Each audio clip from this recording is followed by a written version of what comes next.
Welcome to the Bardic Inspiration Podcast. I'm your host, Brad the Bard, and today I'm here to relax with the man champion Stax. What's up, man? Oh, yeah. And I want to give a shout out to Champion Sound Studios, owned by my man right here, for letting us use this space. As well, giant shout out to Vedinian for sponsoring us on Patreon. Make sure you guys go and support him. He's got some really cool sci-fi stuff on his website. If you guys are interested in any creative writing, he's the man. All right, well, welcome to the show, man. What is going on? Not Dude, much, this man. space is amazing. Can Thank you you, tell thank me, you. like, I think you built this? You built this yourself? The shed, not the actual structure. The shed's been here. My father and his friend built this a while ago. It used to just be a tool shed. Nice. My dad, he kept all his shit, but as far as like all the inside and finishing it, this wall, pallet wall, every little detail, all the molding, I finished it. You know what I'm saying? I made it a nice livable 100%. space. Unfortunately, the electric and everything. You can't even see the other room, but it's awesome the way it like the vestibule leads into here. It's really There's dope. a gaming setup in the other spot. There's a little office space where I do some of my work and my papers and everything. And all of that is available for rent. Oh yeah, for sure. Yeah, you do your gaming. You want to do some Twitch streaming. I got all the every system. I got everything. Music recording, podcasting, audio books, producing, whatever, man. We can figure it out. Hopefully getting into video editing soon. Yeah, that's awesome. Trying to get into some of that. That stuff is like painstaking. I've been trying to hire Indian dudes online for $5 to do some of my edits lately. Yeah, I just tried doing a few of my own little edits just to see what kind of work I'm getting myself into. Yeah. And it's very tedious, and to be good, you gotta really be gifted. Yeah. I guess that's with anything. Yeah. Like there's talented, and then there's people that just figured out the software. You know. Yeah, 100%. I think I'm the latter for the most part. Me too. I mean, I figured it out, and I got some pretty cool stuff, and the shots. I feel like I'm a pretty good cameraman as far as like shooting stuff. Yeah. I get pretty good angles and things like that, so I feel like I'd be good with that. Now I just have to get good with the editing or just pass off the footage. Yeah, that's what I prefer to do. Yeah. But speaking of the camera work and stuff, you sent me a nice collection of your work, and I've been bumping it hard. Thanks, man. And Word from the Wise is a song that kind of like caught my ear, caught my eye. Yeah, so who actually did the videoing on that music video? That was Dolo Films. Shout out to Dolo Films. You can follow him everywhere. Dolo Films with a Z. That's a good friend of mine. We go way back, just hanging out and stuff. I met him through a few other people that do music, and I just seen the talent in him right away. I mean, I watched him grow because I met him over 10 years ago, but he was still doing it then, and he was making good videos. But even then, you could tell he really had something in him, and then he was building. So I always wanted a video with him. So then when I did that song, like you said, that song really stuck with you. That song really stuck with me too. So I was like, that's the one I want to do with him. So then I reached out to him.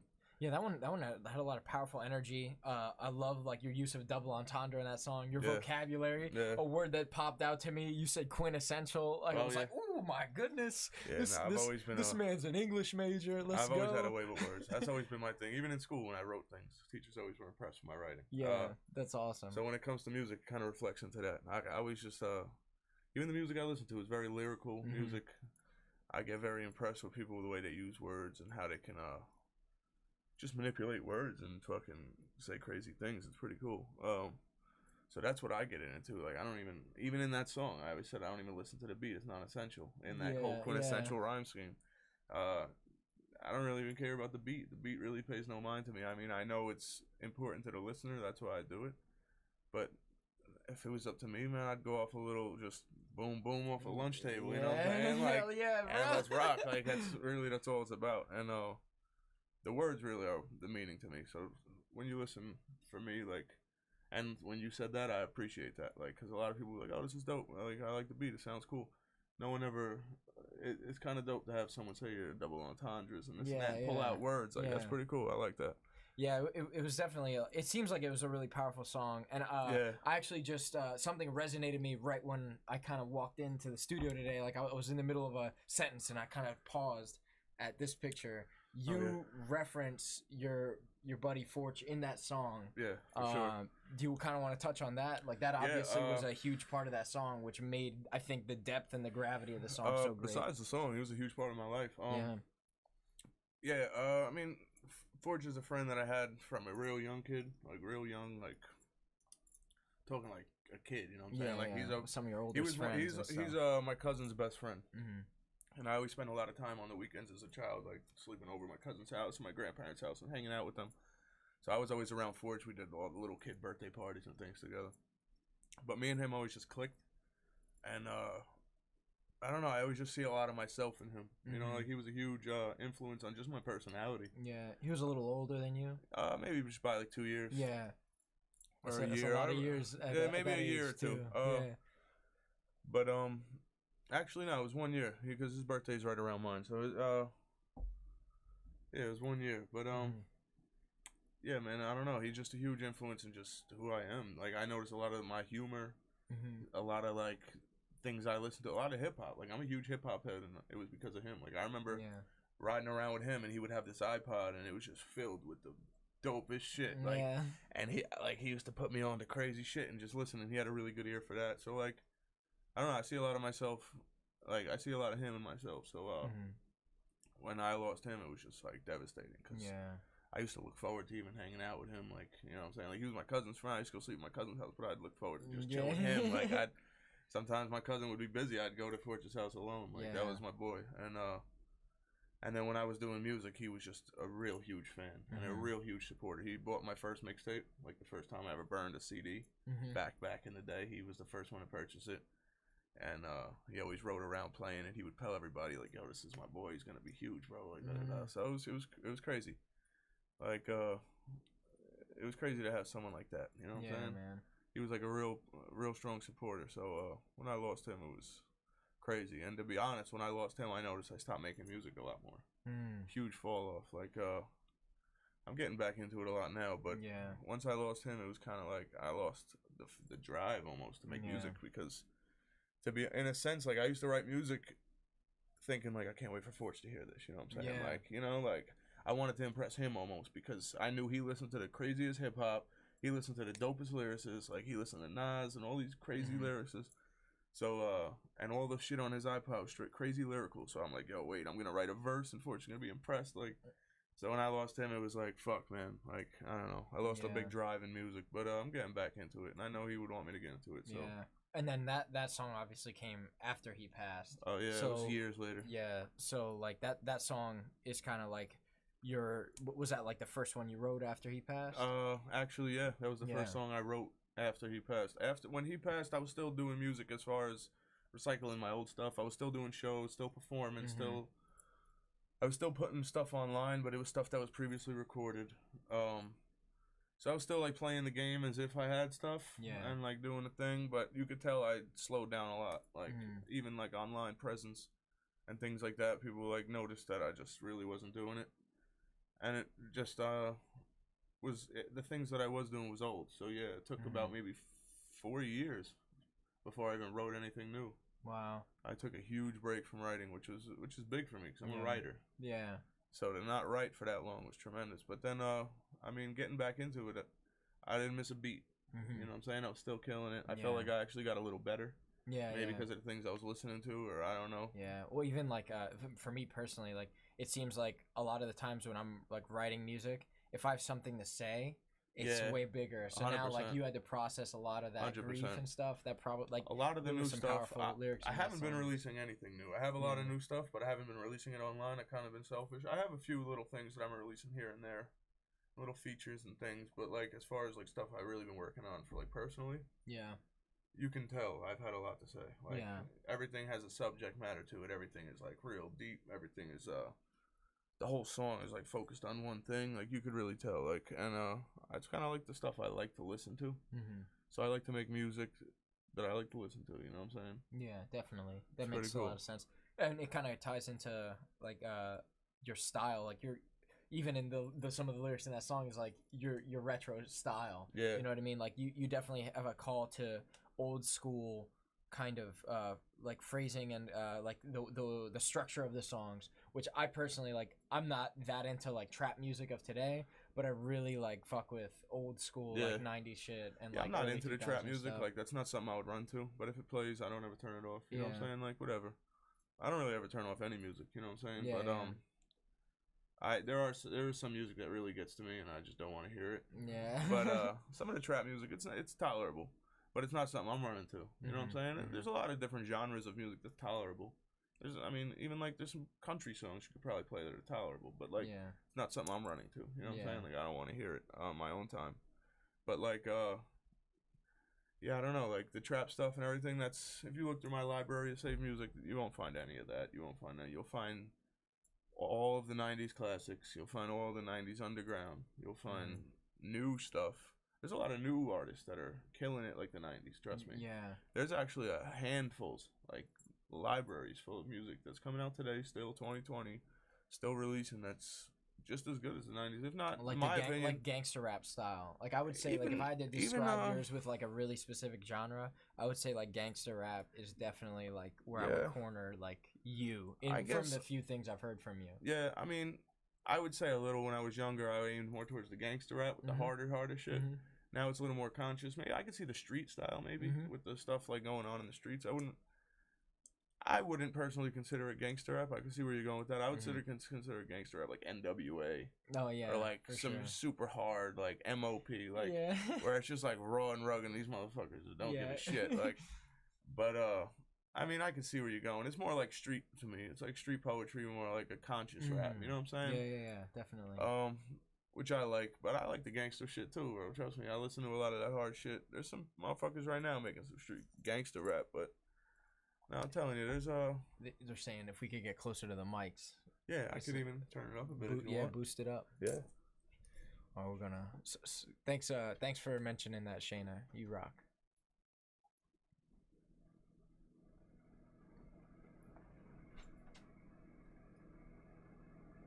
Test 1 2. All right. Yep. That looks like it's hitting almost yellow, so that's pretty good. Oh, what if I'm back here? It's not. Boosting the dBs. Let's go. Is there a way to amplify it from this analog box here? No, it should. Okay. It should be a little better now. Cool. Maybe I can even.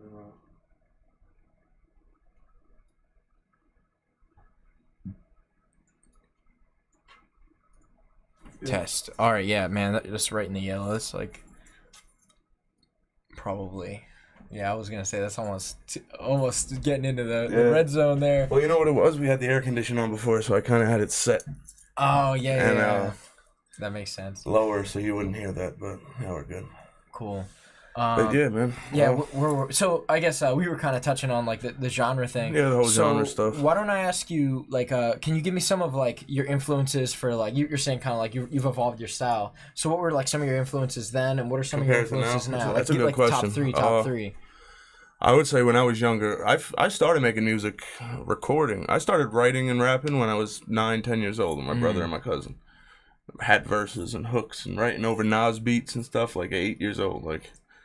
But like taking it serious and making songs and like recording, I was maybe like 12, like 12, 13.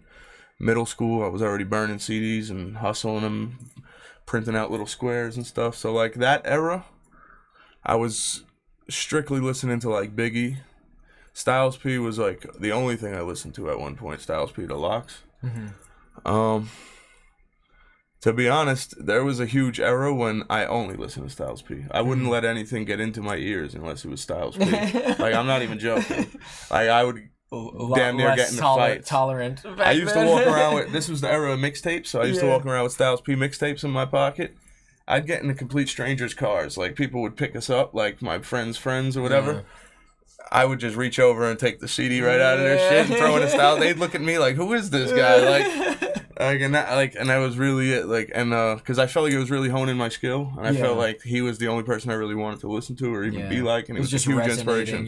In you. Yeah, but him, Biggie, top three, him, Biggie, and Jadakiss. Honestly, like another Jadakiss Locks member. Like I was just really strictly into that, like East Coast.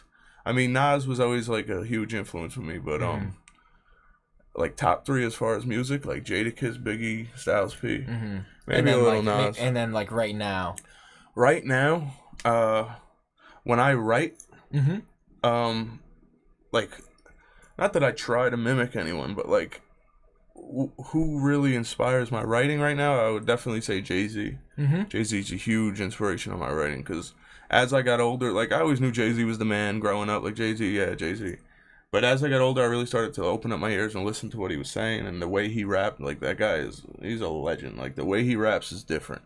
Like his double entendres and the pockets he fits in is just ridiculous. And so him, MF Doom. Yeah, no doubt, dude. For sure. Doom is a tremendous. Video, yeah, Doom is a tremendous inspiration to me. When it comes to writing, just even him with the entendres, like like it's crazy you mentioned entendres because that's my favorite thing in rap. Yeah, that's literally my favorite thing in rap. Listening to people with entendres. You know it's good when it makes you go. Yeah.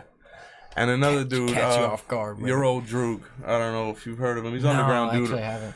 Very underground. A lot of people. When I say that, 9.5 times out of 10 people are like, "Who's that?" Like, you know, you might catch that one random dude who's on his underground tip. They'll be like, "Oh, Droog." Yeah. But like, nah, Droog is a super underground dude, super talented, super fire. Like, I actually had the chance to meet him, see him perform. Like, he's a real humble, cool dude. Yeah, man, he's a huge influence in the way I write. If you listen to him, he's actually, you could tell he's heavy influenced by MF Doom. So maybe that's why I gravitate towards him. But right now, when I write, yeah, those are definitely three people that stick in mind when I write. And also, Rock Marciano, too. He's another one. I can't really limit it to three because those four dudes really, like, sit in my brain when I write. And it's really dope. I don't know, like, to like, have people. And they're all still, I mean, MF Doom is retired, but he still drops things. Your old Droog is still dropping. Just dropped really cool. Like, he dropped a back-to-back project. Really cool. Definitely need to check him out. I'll show you some stuff after this. Definitely send me links, man. I'll listen to anything you send me. And then, I mean, Jay-Z still dropping stuff. So it's cool to, like, have people that inspire me that are still currently making music. So yeah, a lot of people are inspired by the legends or the greats or dead people. You know what I'm saying? So it's cool that my inspirations are still making music where I can like listen to it and be like, you know what I'm saying? Keep up. Especially like as coming from like a guitarist centric kind of guy. Yeah. I one thing that I tend to like really gravitate toward is when like like you were saying, like some of the greats when they come out with something that's like really affected by like the new like MIDI controller stuff, and there's like new effects that are coming out that like weren't maybe a thing so much back then, and they're hitting it with like the newer stuff but with the same style. I'm like, man, that's cool the way that's evolved. So that's, I know what you're saying. Thing for me, there's like a lot of I mean, it's kind of the same though. Like when it comes to hip hop, I guess maybe you're talking other genres. Yeah, I mean, it can be because I know what you mean. Like there's some like bands that I'll listen to that are using like synthesizers and things now, but even them like have hip hop elements in it. You know what I mean? Have you ever heard of this band Polyphia? Yeah, you showed me them. Yeah, dude. You did show me them. It's the one that one song in the church when they're playing. That was dope. Actually, after you left, I sent that video to one of my friends because I knew he'd appreciate it. Yeah, that was really dope. But yeah, I know what you're saying. Like a lot of old bands that come back now and they do some like reunion shit. Yeah. But then now they got like the new DAWs where it's all digital, so it's like got plugins on there. They got like reverb. Like you hear the craziness that they didn't have before. Yeah, no, I can see that. But with hip hop, it's kind of all the same because even these new digital things are kind of replicating the old stuff. Yeah. You know what I'm saying? So like these. Can you give like some examples? I mean, like back in the day, like when hip hop, like I mean, even like turntables. Like now, if you have like a digital turntable with a little Serato thing, and then you're playing off a laptop, I mean, you're still scratching. It's still the same element. You're still gonna get the same sound and everything. It's just now it's electric. Yeah. You know what I'm saying? So it's like it's the same, but it's still the same thing. Or like back like in the days of producing, you would use like the old SP12s or anything, like the old sampler boxes and everything. Like now people just have the SP12 sounds and drum kits on their MIDI thing, and it's literally just a pad, and it's the same thing. So like, now we're like upgrading the actual softwares and the hard drives, but it's all coming to the same thing. Yeah. I mean, if you're doing trap rap, it's just easier now. If you're doing trap rap or something, like obviously you're gonna be, you know what I'm saying, you're gonna utilize the new stuff. But like, let's say like KRS-One wants to do a reunion project where he comes back, he could still make the old school boom bap sounds from the '80s. Like it could all be done digitally, Yeah. where you couldn't even tell. Like, you could add the crackling effects from the vinyl. Uh-huh. You could add all that. Like, I mean, with hip hop, I guess you're looking for that sound. I mean, I guess with different genres in hip hop, the trap and everything, that's different. But when I'm saying hip hop, I'm talking about like that real hip hop. Yeah. You'll always get that. You know what I'm saying? Yeah, 100%. You'll always get it. Yeah. So like a lot of these people come back, and what are you really gonna do? I mean, you could have an old school rapper come back and try to make a trap album, which would be a little weird. I don't know. Hearing KRS One do a little Migos record or something, like I wouldn't want to hear that. I don't think anybody would. That's cool. Yeah. So some of the stuff that kind of got me into hip hop, like I used to be like one of these guys who were like, nah, man, all I want, if it doesn't have a guitar in it, I don't want to hear it at all. But honestly, I think that's probably why you gravitated to Word from the Wise. Yeah, man. Because that guitar, that riff in there. There was definitely some in there. Oh yeah. And I've grown since then. Like I used to be really specific, but then I see a lot of like Polyphia is a great example where they're taking great like different musical elements from all over the place, from all over the map of genres, and they're taking it. And I'm like some flamenco stuff I'm hearing, and I'm like, man, that's so dope. And I realize how difficult that actually is to do. So grabbing stuff from multiple different angles and elements, I think that's such a huge way to evolve and be organic, right? Well, that's what hip hop really is, though. I mean, hip hop is really just a sample of a bunch of different genres. They were taking old hip hop, old jazz and rock and roll records and dusting them off and just adding a little scratch and running loops back, and that was hip hop. You know what I'm saying? Man. So hip hop really is just a collective of a bunch of different shit. Yeah, that's really what it is. It's dope. Yeah, no doubt. Yeah, like when rock started, like they weren't really. I mean, I guess the instruments are the same from as jazz. They could reuse the same stuff, but they weren't taking jazz sounds or like loops and things. They made their own sound with the instruments. It was they actually, I think like rock, in my opinion, gravitated more from like a blues aspect, and they took that. And jazz, I think, is where I think honestly, funk is more jazz. Funk for sure, but I was thinking like metal. Like there's some elements in like symphonic metal and progressive metal. Like you know, like I guess I don't listen to metal enough. Yeah, you ever listen to like Tool? Well, I know of them, but I guess I couldn't pick a song. Yeah, okay. Well, they're just like really technical, and jazz is pretty technical music. You know what I mean? Yeah, no, for sure. It can tend to be all over the map. When I drive, I listen to jazz. Yeah, that's awesome, man. 88.3. Yeah, let's go. Yeah, it's dope shit. I don't know the Jersey music stations, but it's shout just out an to independent jazz station out here. I was flicking through the Seek one time. Or maybe actually, no, I think Matt put me onto that one. Yeah. I believe it, because we were actually talking about that before I came here. When I drive, I listen to jazz. That's what I do. I don't know. But what I do is I Shazam a lot of the dope samples, and then I'll come here and make beats out of it. Yeah, that's cool. So that's really another reason I listen to it.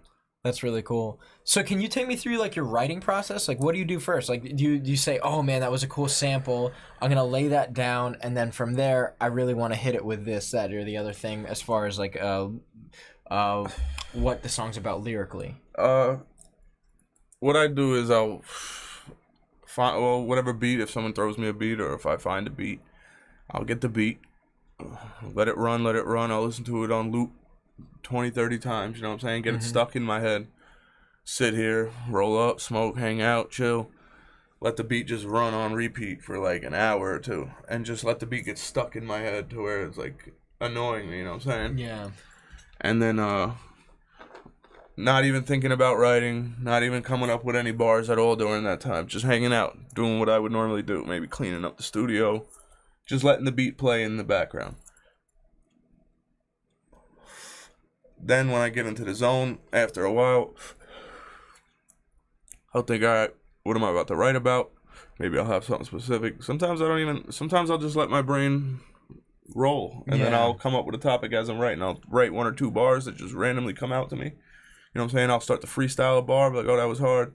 That'll be my opener. People who write rap and people who, I mean, even, I don't know, maybe with other writing, I feel like the opening bar is always that hardest one. That first line is always like, all right, how are we going to start this journey? You know what I'm saying? How are we going to start this whole story. Like, how are we gonna start this? Like the opening. I guess even with a book. Like, I guess when writing in general. Or even like but once you get Avengers movies. It's once like you get one or two, right once you get one or two out, it just starts to flow like water. Yeah. And then it's just like boom, boom, boom, boom. But sometimes it takes 20 minutes to even get that first line, and I'll be stuck for so long. Like, damn, what am I gonna? And then it'll take me a while. I'll be freestyling a bunch of stuff. But then once I get that first one, I start moving. But so usually for the first like bar or two, I'm playing the beat. Once I get that first bar or two, I shut the beat off. For the rest of the writing, I don't have the beat on. That's interesting. Why is that? It's very distracting. Very distracting. What I'm trying to write. I'm trying to figure out double entendres. I'm trying to figure out different ways to lead into another bar. I'm trying to figure out rhyme patterns. I'm trying to figure out like the multi syllable rhyme patterns and different things like that. So when the beat's playing, it's kind of getting in my way, and then sometimes when the beat breaks down, I'm still working on the bar where it doesn't break down. It's kind of throwing me off. So like I never was one to write in the studio. Like people, like a lot of rappers come, they'll throw the beat on, they'll write, and be like, all right, let's go. Like I was never that rapper. I write on my own time, beat off, pause, nothing like that. Turn the beat off, and we rock. Like, and then I just write. Like after I get that first bar or two, shut the beat off. Now I just write, and I remember the tempo because that's why I listened to the beat for the first 2 hours and a half. You kind of like set your because mind now on that as the I'm sitting there bobbing my head to the beat that's not on. Yeah. You know what I'm saying? And I hear the beat in my head, and I'm like, all right. So now I'm writing, and I have the pocket, I have the tempo, and then sometimes, like occasionally, I'll turn the beat back on, like when I get to my 4th bar or my 8th bar, or like, you know what I'm saying, like where the beat might break down.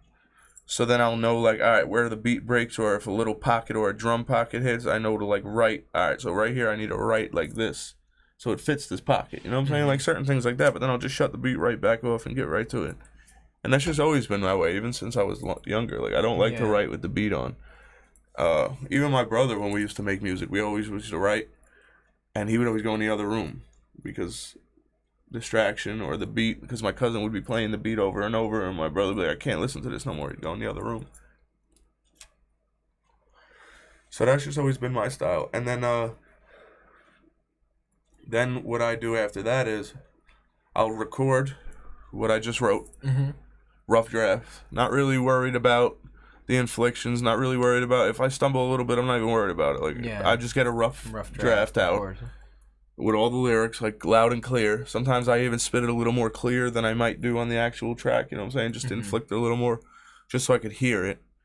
Then I'll bounce it out, and I'll play it over and over to listen to it, to memorize it now. So now I don't need to look at my phone or the paper or wherever I wrote it. So now I hear it as if it's like a song in the radio or one of your favorite songs now, where you can memorize it. Yeah. So now I play it, and then as I'm doing that, I'm thinking, all right, so maybe I need to say it like this in this part. Or, oh, I don't really like the way that, so then I'll rewrite a bar. Like, I could have said this word instead, or maybe that doesn't sound too right, so let me fix that up. And then that's when I polish it up. And then I go in and do a final draft, and then throw the rough draft out, like a little reference track. So, do you record and produce all of that stuff by yourself? As far as produce, what do you mean? As like beat making or producing a track? I mean like the mixing, mastering, all that Mixing, mastering, I do all myself. I mean, I've had people do it for me in a few different things. I've reached out, had a few friends do it, or went to other studios just for certain things. But I can do it myself, and I try to do it myself, and for the most part, I do. Recording. I've always had a studio. Like, I've never had. This is my first time having a studio where I rent out and have a space and a business. Yeah. But I've always had my own home studio.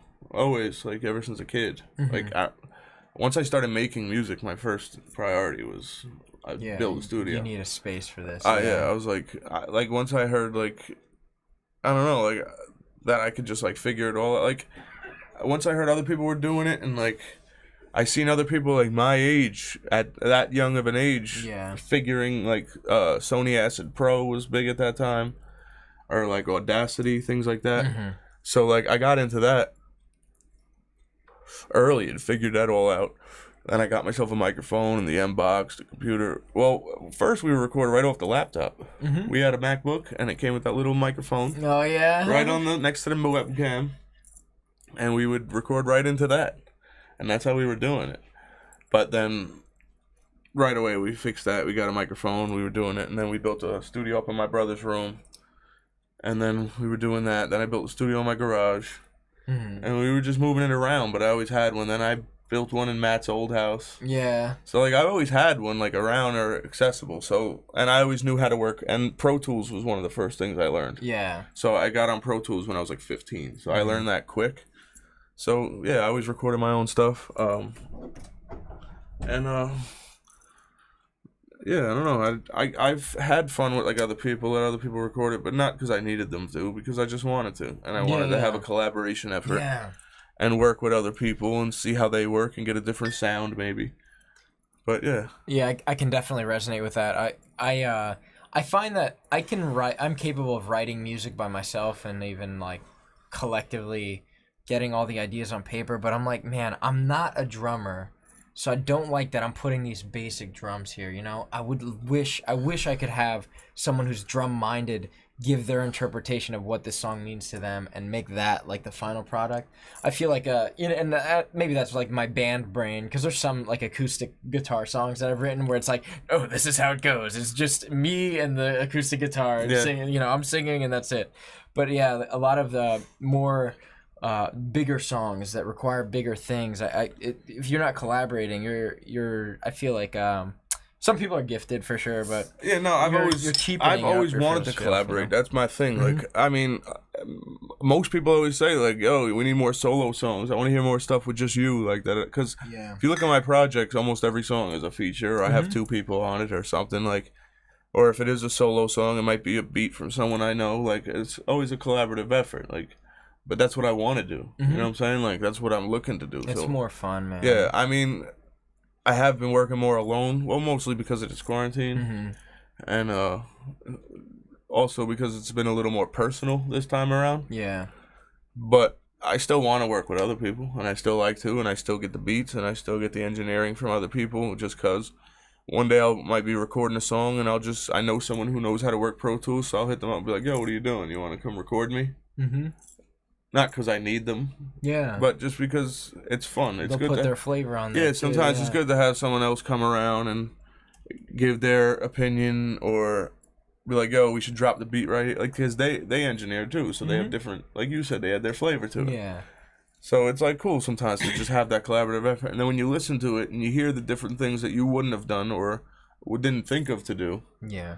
It's pretty cool. Like, you know what I'm saying? Sometimes, like, I've worked with people who added little echoes in the background of my voice or put a little effect on my voice that I might have never used, and I wouldn't have thought to use it. Now, like, I hear it, and I'm like, oh, that sounds pretty cool. I'll leave it. You know what I'm saying? So, yeah. I like collabs. Yeah, man. Doing this is pretty cool. You know what I'm saying? Hell yeah, bro. I'm having a blast.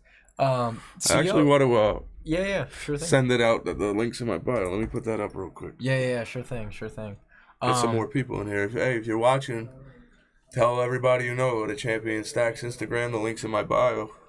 That's awesome. Or you can go down to mine. Links in mine as well. You got the link in your bio right now? Yeah, in my Instagram, yeah. Okay, cool. Actually, I have like a link tree. I'm gonna show you that later. It's I have a few links. Like you go there and then it sends you to like here's some options. I think I saw that. You saw the new Tappy card too? No. There's like this little card. It's like shaped like a credit card. Keep it in your wallet. Oh. And then you tap the back of smartphones, and all of a sudden all your links pop up. Yeah. It's like $10. I did see that. I think I actually got a commercial for that come up on me. Yeah, like, someone I did too. Mentioned And it caught me. I clicked it. Someone mentioned that shit it to me, and then Mark Zuckerberg was listening, and he fucking. Yeah, now that I said it, yeah. Oh, I'll be right. Click. Yeah, that shit's crazy, man. You see, the ad stuff that they have now, man, on social media is so crazy. I think I used to work in IT, And really? Yeah, and, That's dope. Yeah, I used to do like cybersecurity, and anyone that knows out there where this hat's from. Actually, I'm wearing the same shirt. There's like a hacker conference that happens in Vegas, so I'm pretty like security, like cybersecurity minded. I didn't even know that about you. That's pretty dope. Yeah. Oh, cool. But like I just been like looking at a lot of the stuff that's kind of being developed right now, like the facial recognition software and like different shit like that. Scary shit, dude. It is so fucking scary. It is so fucking scary. Like what, like think about like these riots that are happening right now, like the protests for Black Lives Matter and everything. Like imagine if like they're having militarization happen like in some of these cities, and like the protesters are getting like, you know, hit with what do you call it, like less than lethal munitions and stuff like that. Yeah. But imagine, like, I've heard that the FBI is like leveraging. There's actually this tool called Clearview out there. They developed, and basically it's like Google for pictures, and like law enforcement agencies and stuff. Where you could like reverse image search. Well, like if I have a picture of you, I can, like, let's say I have a picture of you from a protest, right? I can take that image from the protest that I got on like a security camera on a street or like a traffic camera, and then I can like send it into this engine, and it'll pull up all the publicly available pictures of your face. I was just going like social media, everything. I was just going through Google Photos the other day. You know what that is? Yeah. I have, because I have an Android, so things get backed up to my Google Drive. Mm-hmm. So I have all my photos on Google Photos. So then the other day I'm looking for a specific photo, so I saw there was a search bar. So I'm thinking, like, what am I gonna search? And you can if you have a picture. Let's say like I have a picture of you somewhere in my Google Photos from however wherever lost in there.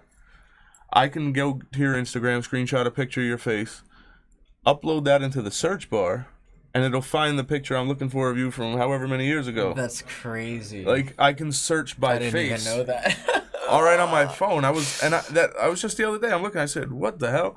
So I was looking for a picture of me from a couple years ago. So I'm trying to find it. So I winded up doing that. I clicked search and I used a recent picture of me, and then all of a sudden 80 pictures of me popped up. That's crazy. And I was like, "Holy shit!"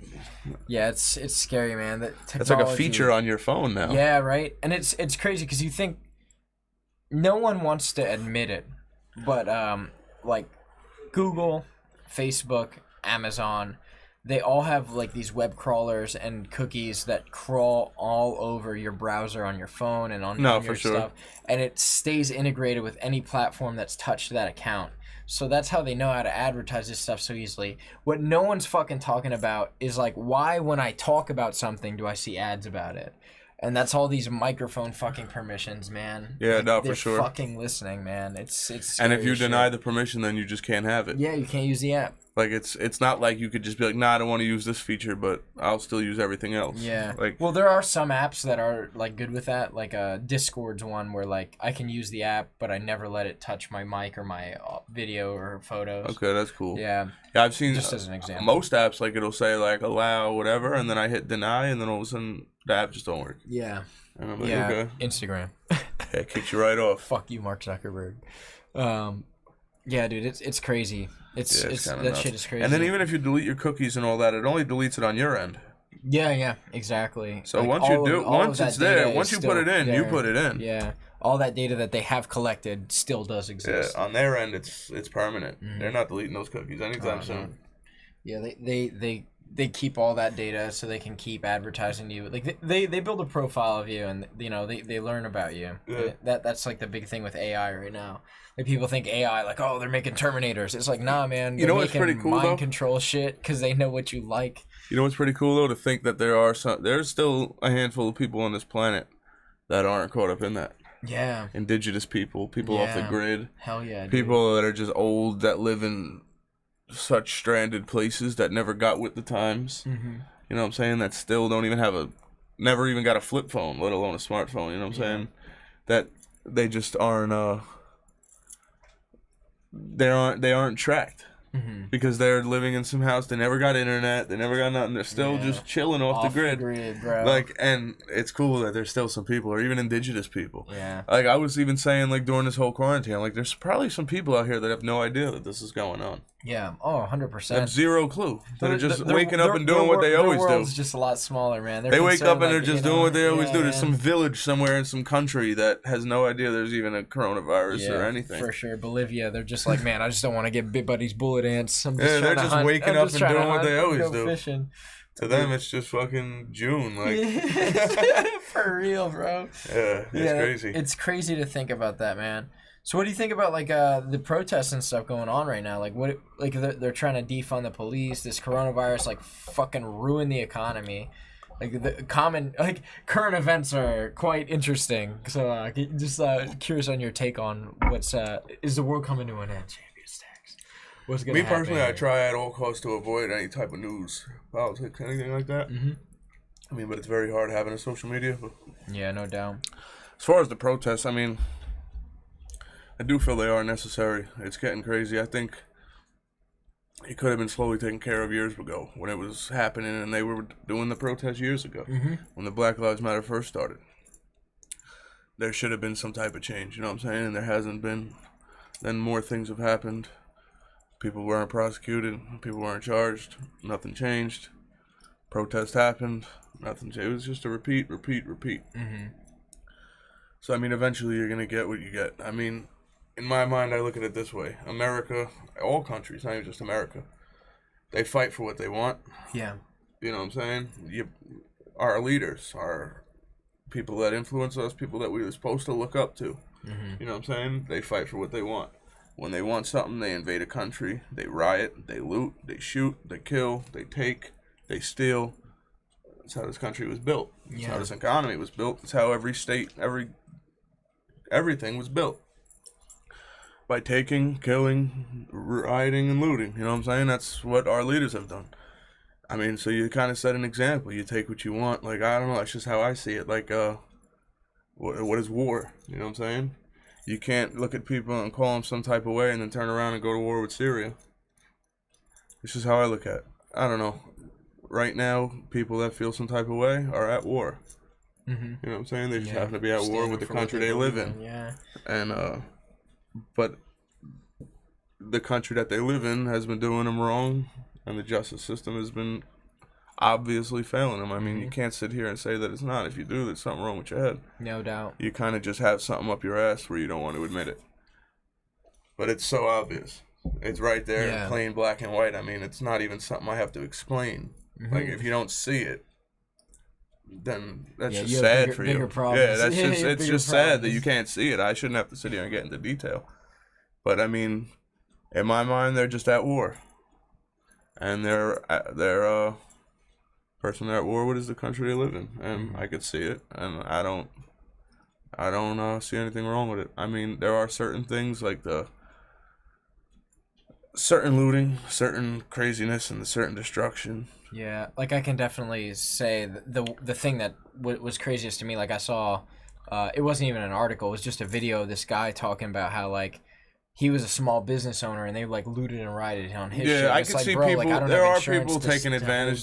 There are people that Yeah. are taking advantage. They see it, they come in and say, well, I'm going to rob the jewelry store because I want some jewelry, or I'm going to go rob this store, whatever. They're not doing it for a cause. Mm-hmm. They're not doing it. They didn't have any type of good intentions on their mind. They seen something. They seen a riot outside.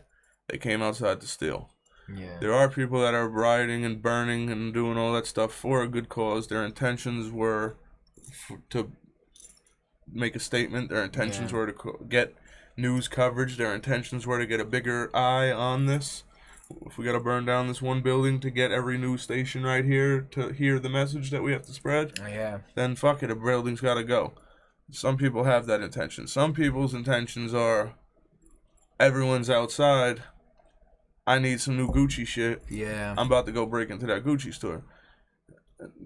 That's the wrong shit. If you got good intentions, if you're doing something with a great cause and you feel like it's right in your heart and you're going out there and you're fighting for your right, or you're fighting for what you feel is right, all right, more power to you. I respect it. Do you. I'm going to stay back. You know what I'm saying? Like, I'll be a voice. I'll help. I've offered my space and platform for anyone who had anything to say. You know what I'm saying? I'm willing to help. I'm willing to share anything in my platforms. You know what I'm saying? If I have any type of following that people want, I can help in any way I could help. if someone personally needs any funds or anything and they want to reach out to fund something that they feel is going to do right or any type of movement, let's work on something. Yeah. But I'm not going to go out and do any destruction or anything like that. But if you feel like that's what you need to do it. More power to you. I'm not going to stop you. Yeah. But if you're going out and breaking shit because you just want some money or you want something cool or you want to flip a couple PlayStations, I don't respect that. PlayStations. Seriously, I don't respect it. I don't respect it. It's 100% real, bro. Because there's a lot of cowards that see it and they run outside and they wouldn't do that shit normally. 100%, yeah. You know what I'm saying? They just see a low-hanging fruit. There's a lot, yeah. There's a lot of righteous people that'll come out and burn down a building on any fucking Tuesday. They got no problem with it. You know what I'm saying? There's a few righteous people and a few people that really got some feel in their heart and that feel what is right that'll come out on any day of the week and stand for what's good. Those same people that are breaking into those stores and stealing items for material reasons, they wouldn't do that. Yeah. You know what I'm saying? Yeah, their intentions are way more shallow. If this wasn't going on right now, they're not just breaking into windows. You know what I'm saying? Like, they see an opportunity and they run. So, on that note, like, I don't respect that. But as far as the people doing what they have to do what you got to do, I stand with you. I mean, you're fighting a war and you got to fight it. You know what I'm saying? Fight the good war. I would hate to see anything bad happen. I hate to see all the people that are losing their lives having to fight this war. But that's what happens in war. I mean, it's literally, I mean, and what difference is it? You know what I'm saying? The wars that we go through in America and different countries, what difference is it? You're fighting for what you want, and you're doing what you need to do to get there until the people wave the white flag and say, all right, we give up. What do you want? Yeah. Well, I think we are seeing some changes to some things, and, like, I think one of the more radical ones I've been seeing, like, headlines about, I haven't looked into this specifically too deep, but they're saying, like, defund the police.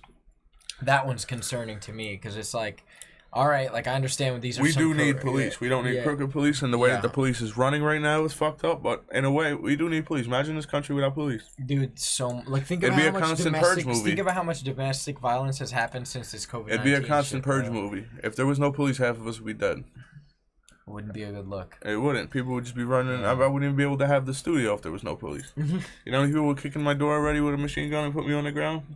You know what I'm saying? There's people that would do that with the police. The katana ain't gonna stop all that machine gun bullets. Yeah, but you know what I'm saying? If there was no cops, people would just do what they want freely. You know what I'm saying? And there would be no consequences. There would be no thought. I mean, shit, if there was no cops, I wouldn't know how I would think. Yeah, man. You know what I'm saying? Everyone. We would all be savages. We would all be animals. We would be raised to be that way. You know what I'm saying? So it keeps us in line. Like, be civil but the system is fucked up and it's aimed at the wrong people, but it needs to be fixed. It doesn't need to be taken away. Yeah. You know what I'm saying? 100%. 100%. It needs to be fixed. 100%. I couldn't agree more. Yeah. What do you think about, like, some of these, you ever see these Instagram videos where, like, the stacks of bricks are just appearing at where these riots are supposed to be popping off, though? Yeah. Like, who the fuck is putting those as far as that type of stuff, that's the reason I stay away from the news and politics, because in a way, who's to say any of these videos are real? I mean, they could be. I'm not there. That's why I stay away from videos. That's why I stay away from Instagram stuff. That's why I stay away from news. Because they're saying, the headline says when you read the article, it says there was no construction sites in the area. But who wrote that article? How do I know there wasn't any construction sites in the area? You just said that. You know what I'm saying? Yeah. That doesn't mean it's true. You're just saying that. You just said there was no construction sites in the area. I wasn't there to see with my own eyes. For all I know, there's a construction site right across the street, and you just didn't want to admit it. Or whatever. You know what I'm saying? It could have been true. They could have really been planting these things. That's why I don't even want to rack my brain around it. You know what I'm saying? Because you can't trust I'll stand for the right things. I'll be there for anyone who needs me, but I'm not getting into the news. I'm not getting into the conspiracy theories. I'm not getting into it. I got bigger problems. I got bigger things in my life. I'll drink to that. You know what I'm saying? I got more shit. Like, I don't know. I'd rather focus on the things that are right. I'd rather focus on moving forward. I'd rather focus on my life, people around me's life, people I care about. You know what I'm saying? Well, it's things you can directly influence, right? Yeah, exactly. I don't want to focus on the conspiracy theories. I don't want to focus on the he say, she say. I don't want to focus on the Instagram videos that could easily be altered. I don't want to focus on the little 10-second clip that might have started after the whatever. You know what I'm saying? Yeah, like I don't have context 10 minutes before this. Exactly. It's so easy manipulative. Like it's bad. Like as little as 15 years ago, we didn't have this. 10 years ago, we didn't have this connection with the world. You didn't know what was going on in China 10 minutes after it happened. You didn't know what was going on in Mississippi right now, if someone dies in whatever state, you know about it, whether it's from Instagram, Facebook, or the news that you turn on. Back in the day, you only got your local news. You got your newspaper, which only told you what was happening in a certain mile radius, and you didn't have social media. Mm-hmm. So you only heard about what was happening around here. Yeah. So this fucked up shit was been happening. Yeah. You just didn't live in that area to know about it. You know what I'm saying? Maybe you got a phone call from a relative. Maybe, yeah. That was like, maybe you heard about it from somehow, some way. Coming through over here. Now, like, we know when the hurricanes are happening in Florida every time. I live in New Jersey. Why do I need to know about the Florida hurricanes? We didn't know about that back in the day. Yeah. Now we're being updated every 20 minutes on the hurricane in Florida. You know what I'm saying? Like, that's just how it is. So now it's like, you think the world's going crazy. You think the world's going mad. It's like, yo, it's getting so much worse. It's just in the magnifying glass now. Yeah, man. You know what I'm saying? Now you're just hearing about it. Now you just have such access to what's happening in West Bumblefuck. You know what I'm saying? Like, as soon as you turn your phone on, you see someone got killed in California. 10 years ago, you would have never heard about that. Ever. No one would have told you. You know what I'm saying? Like, it's... And from my perspective, it's kind of none of my business. It's like, I don't really have any context for what now they're just throwing everything at you. So it's like, I don't know what's happening locally over there. You know? It's not... in a way, it's none of our business. I mean, it is, but it's...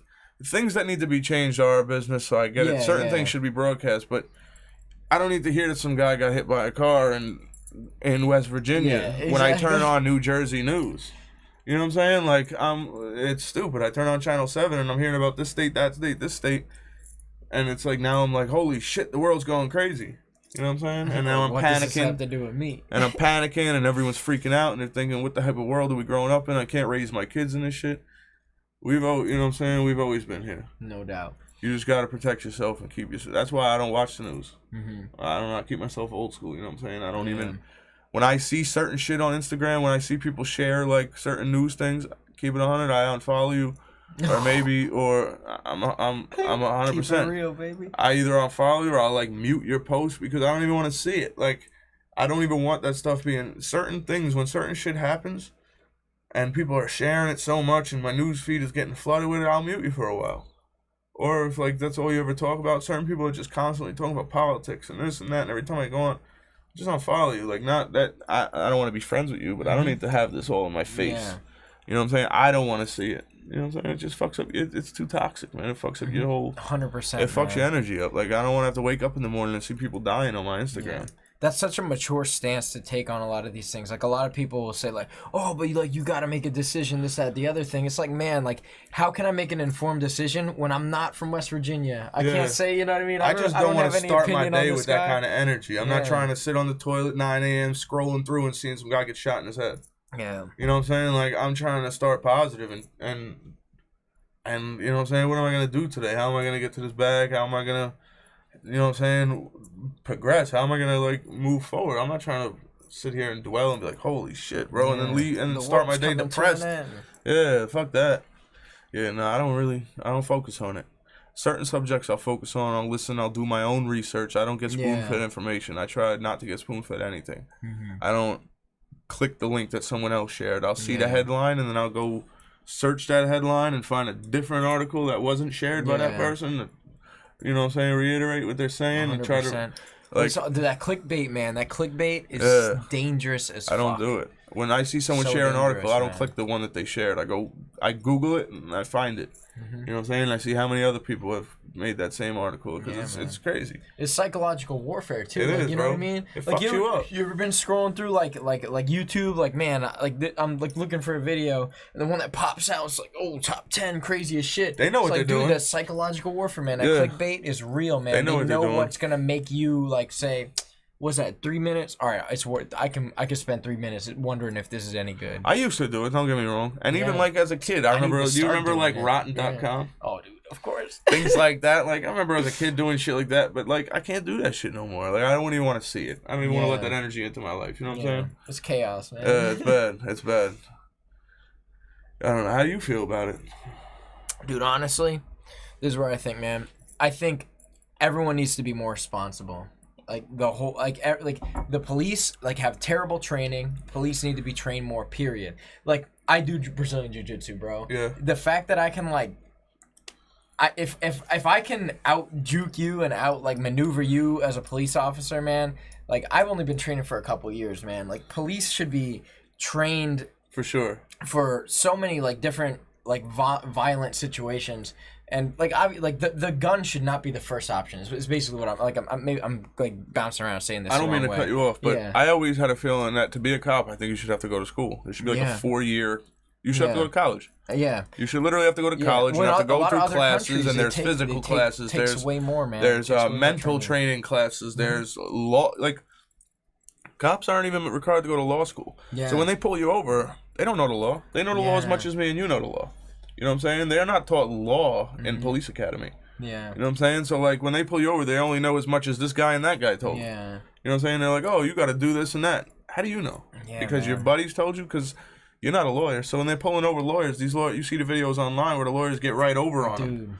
So, it's like, I think a cop should have to go to college where there's some type of law training, some type of mental training, some type of physical training. You should have to go, like, to 4 years and get a degree.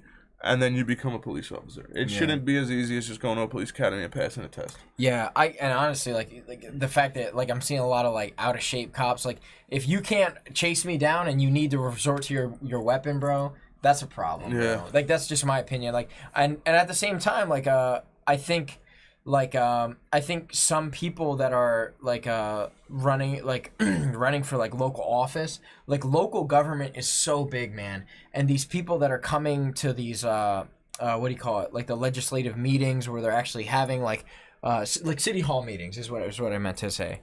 Like the city hall meetings, like if you want your voice heard, man, like this shit needs to be taken really seriously. The internet is such a huge platform. Like honestly, why aren't we having more discussion online? Like I feel like Trump, like this is a perfect example, right? Trump's on Twitter all day, every day, bro. Why isn't he interfacing on some platform? That's weird where there's too, moderator? In my opinion. Yeah, I mean, why is the president on Twitter? It's a ridiculous. And why are people getting wasted time. Information from the president on Twitter? But what I'm saying is, like, why aren't there moderators like filtering through? Like, oh man, we got 10 questions like on this specific thing. Let one of these like well-written questions get through and entertain that office. And like, there should be a tiered system. Like local government, big government should not be getting involved with this shit that's happening at the local level. It's kind of my theory, man. Local government is so important. Like we need to be more community oriented. I mean, that's the biggest thing, man. Because you don't like the big people don't know shit about what's going on right here on the ground. It is just as important. It is just as important, but your local government is what's going to solve your problem. Exactly. That's exactly what I'm saying. Like, I was in the military, and that's what I was thinking. Like, people having a bad president could fuck up everything, too. Oh, 100%. I'll drink to that. Yeah. It's just as important. They're all as important as each other, but where you're going to see change is your local. So, like, you're going to sit here and complain about the president. You're going to watch the election between this one and that one, when really you should be watching your local shit. You should be watching those free channels that come on your TV, where you're watching on shitty fucking 420 fucking resolution, you know what I'm saying, 480. And you need to watch those little things. And seriously, like sometimes I even have them on the little court shows in your local, like, because you really hear what's going on in your area and the changes that are being made around you. I mean, because there's specific laws that affect you can turn the news on and see the changes being made in New York City and be like, all right, the world's being better, and then it's still fucked up in your town. Exactly. You know what I'm saying? Man. And it's like, what really changed? You know what I'm saying? For you. I mean, yeah, all right, it's good for some people. But if you really want to see some change for you and the people around you and the people you care about and maybe your family or whoever you're raising, you need to get out and pay attention to your local shit. Like, because that's what's really going to affect you. Yeah. I mean, the big shit's going to affect you down the road, but what's going to immediately affect you? Exactly. And where you're going to see shit and where you're going to notice change is going to be your local shit. Right outside your front door, man. That's the biggest thing, man. Like, these communities need to come together. We need to be more unified, man. And another thing that, like, that is just, like, a facet of this that, like, kind of I've been, like, dwelling on after I've had some discussions with some people and done some research. Like, these places that have, like, really tight, like, it kind of ties in with systematic racism to some effect, but really, like, it's circumstantial at the same time. Like, some of these towns that are like coal towns where, like, they hit natural gas, and now it's this random ass fucking Louisiana city that had, like, you know, whatever, like, shit going on. Now they have whole ass, like, programs for locals and this, that, and the other thing, man. Yeah. And it's like, you know, that's like a crazy spin-off where the local money was popping, so now they can afford to do better things for the community. And as long as you have these like places like Chicago and Detroit, and even like my hometown of Reading, bro, like Reading, Pennsylvania. Yeah. And No, for sure. man, like these places are going to be oppressed until we have people that either give a shit or some like grandiose, circumstantial factor affects us where it's like, oh snap, for some reason this like some type of politician that comes in and saves the day. Yeah, you know what I mean? Or like some, some crazy business that starts popping off. Like San Francisco was, whack 30 years ago, and now it's fucking Silicon Valley. You know what I mean? Yeah, not for sure. It's insane, and I think the problem is this money doesn't get funneled out to where it's needed. It gets funneled out to where it's local. And then a lot of the times man. they feel like gentrification is the answer, and it really is. It's not, man. Because look at DC, bro. The homeless burns problem. it to the ground. Like it really does. They take all these bad towns and they think, oh, we're gonna put all these nice things in here. We're gonna bring people, and nobody comes. And then things fail. Money goes down. Now it's worse than it started. Now whatever mom and pop shop that was doing decent that they shut down and put a Starbucks. Oh, dude. Now the Starbucks fails, and now it's just an empty building for the rest of its life that gets spray painted and covered in shit. 100%. And now that mom and pop shop is rent gone. Is so much higher. And then now everything's just gone, and it's worse than it ever was. Mm-hmm. It's fucking. It is. It's crazy, man. Like how many businesses do you think are gonna once this COVID shit's like over, like in a couple months? Oh man. Like how many like what are we gonna see on the statistics? Like 20% of small businesses are fucked now. I think bigger than that. Dude. I believe it, man. I follow a few different people online that aren't there anymore. Because I'm a huge small business supporter. Yeah, man. Absolutely. And I see it with my own two eyes really just crumbling. I mean, even me, like, I finally got the studio done and opened in January. That's when COVID started. Then things started shutting down and people really started getting scary with the masks and didn't want to be around. And even in like late February, you know what I'm saying, early March, it started getting a little where March nobody even wanted to really even look in somebody's direction. And it was just like from January to like February, I was doing really good. I had a great opening. Mm-hmm. It was booming. February into March, still doing all right. Then people started getting nervous, so then some of my regular people were just like, not really coming around anymore. I still had some people coming around, don't get me wrong. There was a couple people that, well, we were following guidelines and everything. Like, it wasn't like whatever, but it affected me, and I was brand new. Mm-hmm. You know what I'm saying? And I could only imagine people that were either that didn't get a chance to open. You know what I'm saying? That now, like, did it crumble them, or are they just waiting? Like, some people might just be waiting, but some people might already invested so much to start that had a plan to start. Now they're just sitting on it, and then they might have had to use some of that money or get rid of it to live. Mm-hmm. You know what I'm saying? Yeah, 100%, man. Like, you gotta prioritize at that point. People that just started, like me, feeling the effect. Mm-hmm. You know what I'm saying? But then you got to think of the people that were probably in business for a long time that might have not been doing too well to begin with. Yeah. Well, I'll say this, man. Like, I like picked my life up to go down to work in Philly, and the company I was working for, like, it's really uncertain whether they're gonna open again. And now I'm in like this limbo situation where, like, I don't know. You're not the first person to tell me that, dude. It's scary stuff, man. Like, it's a scary time that I've made like a life-changing decision. Yeah, no, I know people that own their own businesses, whether contractors and everything, and they had to sell off certain tools or everything just to live because that's their livelihood. That's a damn shame, and, man. To lose the tools that are making you the money. They might have had to sell their work trucks or their vans just because some people expected this only to last a couple weeks, and it lasted a month. Now we're 5-6 months in. People were going homeless. Mm-hmm. Where it's like, I got to get rid of my work truck just to make a few grand to get behind on my behind bills. You know what I'm saying? Well, all right, they sent you $1,200. That's enough to cover what? Some people go to the grocery store and spend $500 because they got a few kids. You know what I'm saying? That $1,200 is not going to last. And then they got to get rid of their business just to live. Mm-hmm. And now when it finally does come back, they don't have the money to get it back. And then they don't have any of the stuff to continue doing their business to get the money to get it back. So now where are they? You know what I'm saying? They're left at home with half of their stuff and nothing to do. You know what I'm saying? So it's kind of messed up.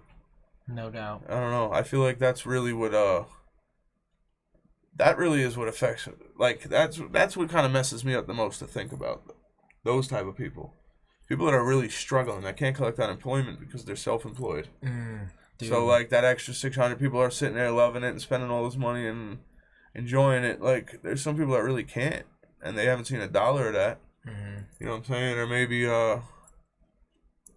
they were making a good amount of money before, but they had to cover a big back end of people, and then they had to cover certain people, and then some jobs like they might some employees might be under the books or anything, so they can't collect unemployment. So some bosses are looking out. I've heard some stories with that. So now that's coming out of their pocket. But you got to think this guy owns the business. So he's being hurt the most. But he's still being generous enough to pay off a couple of his employees that might be under the books because they can't collect.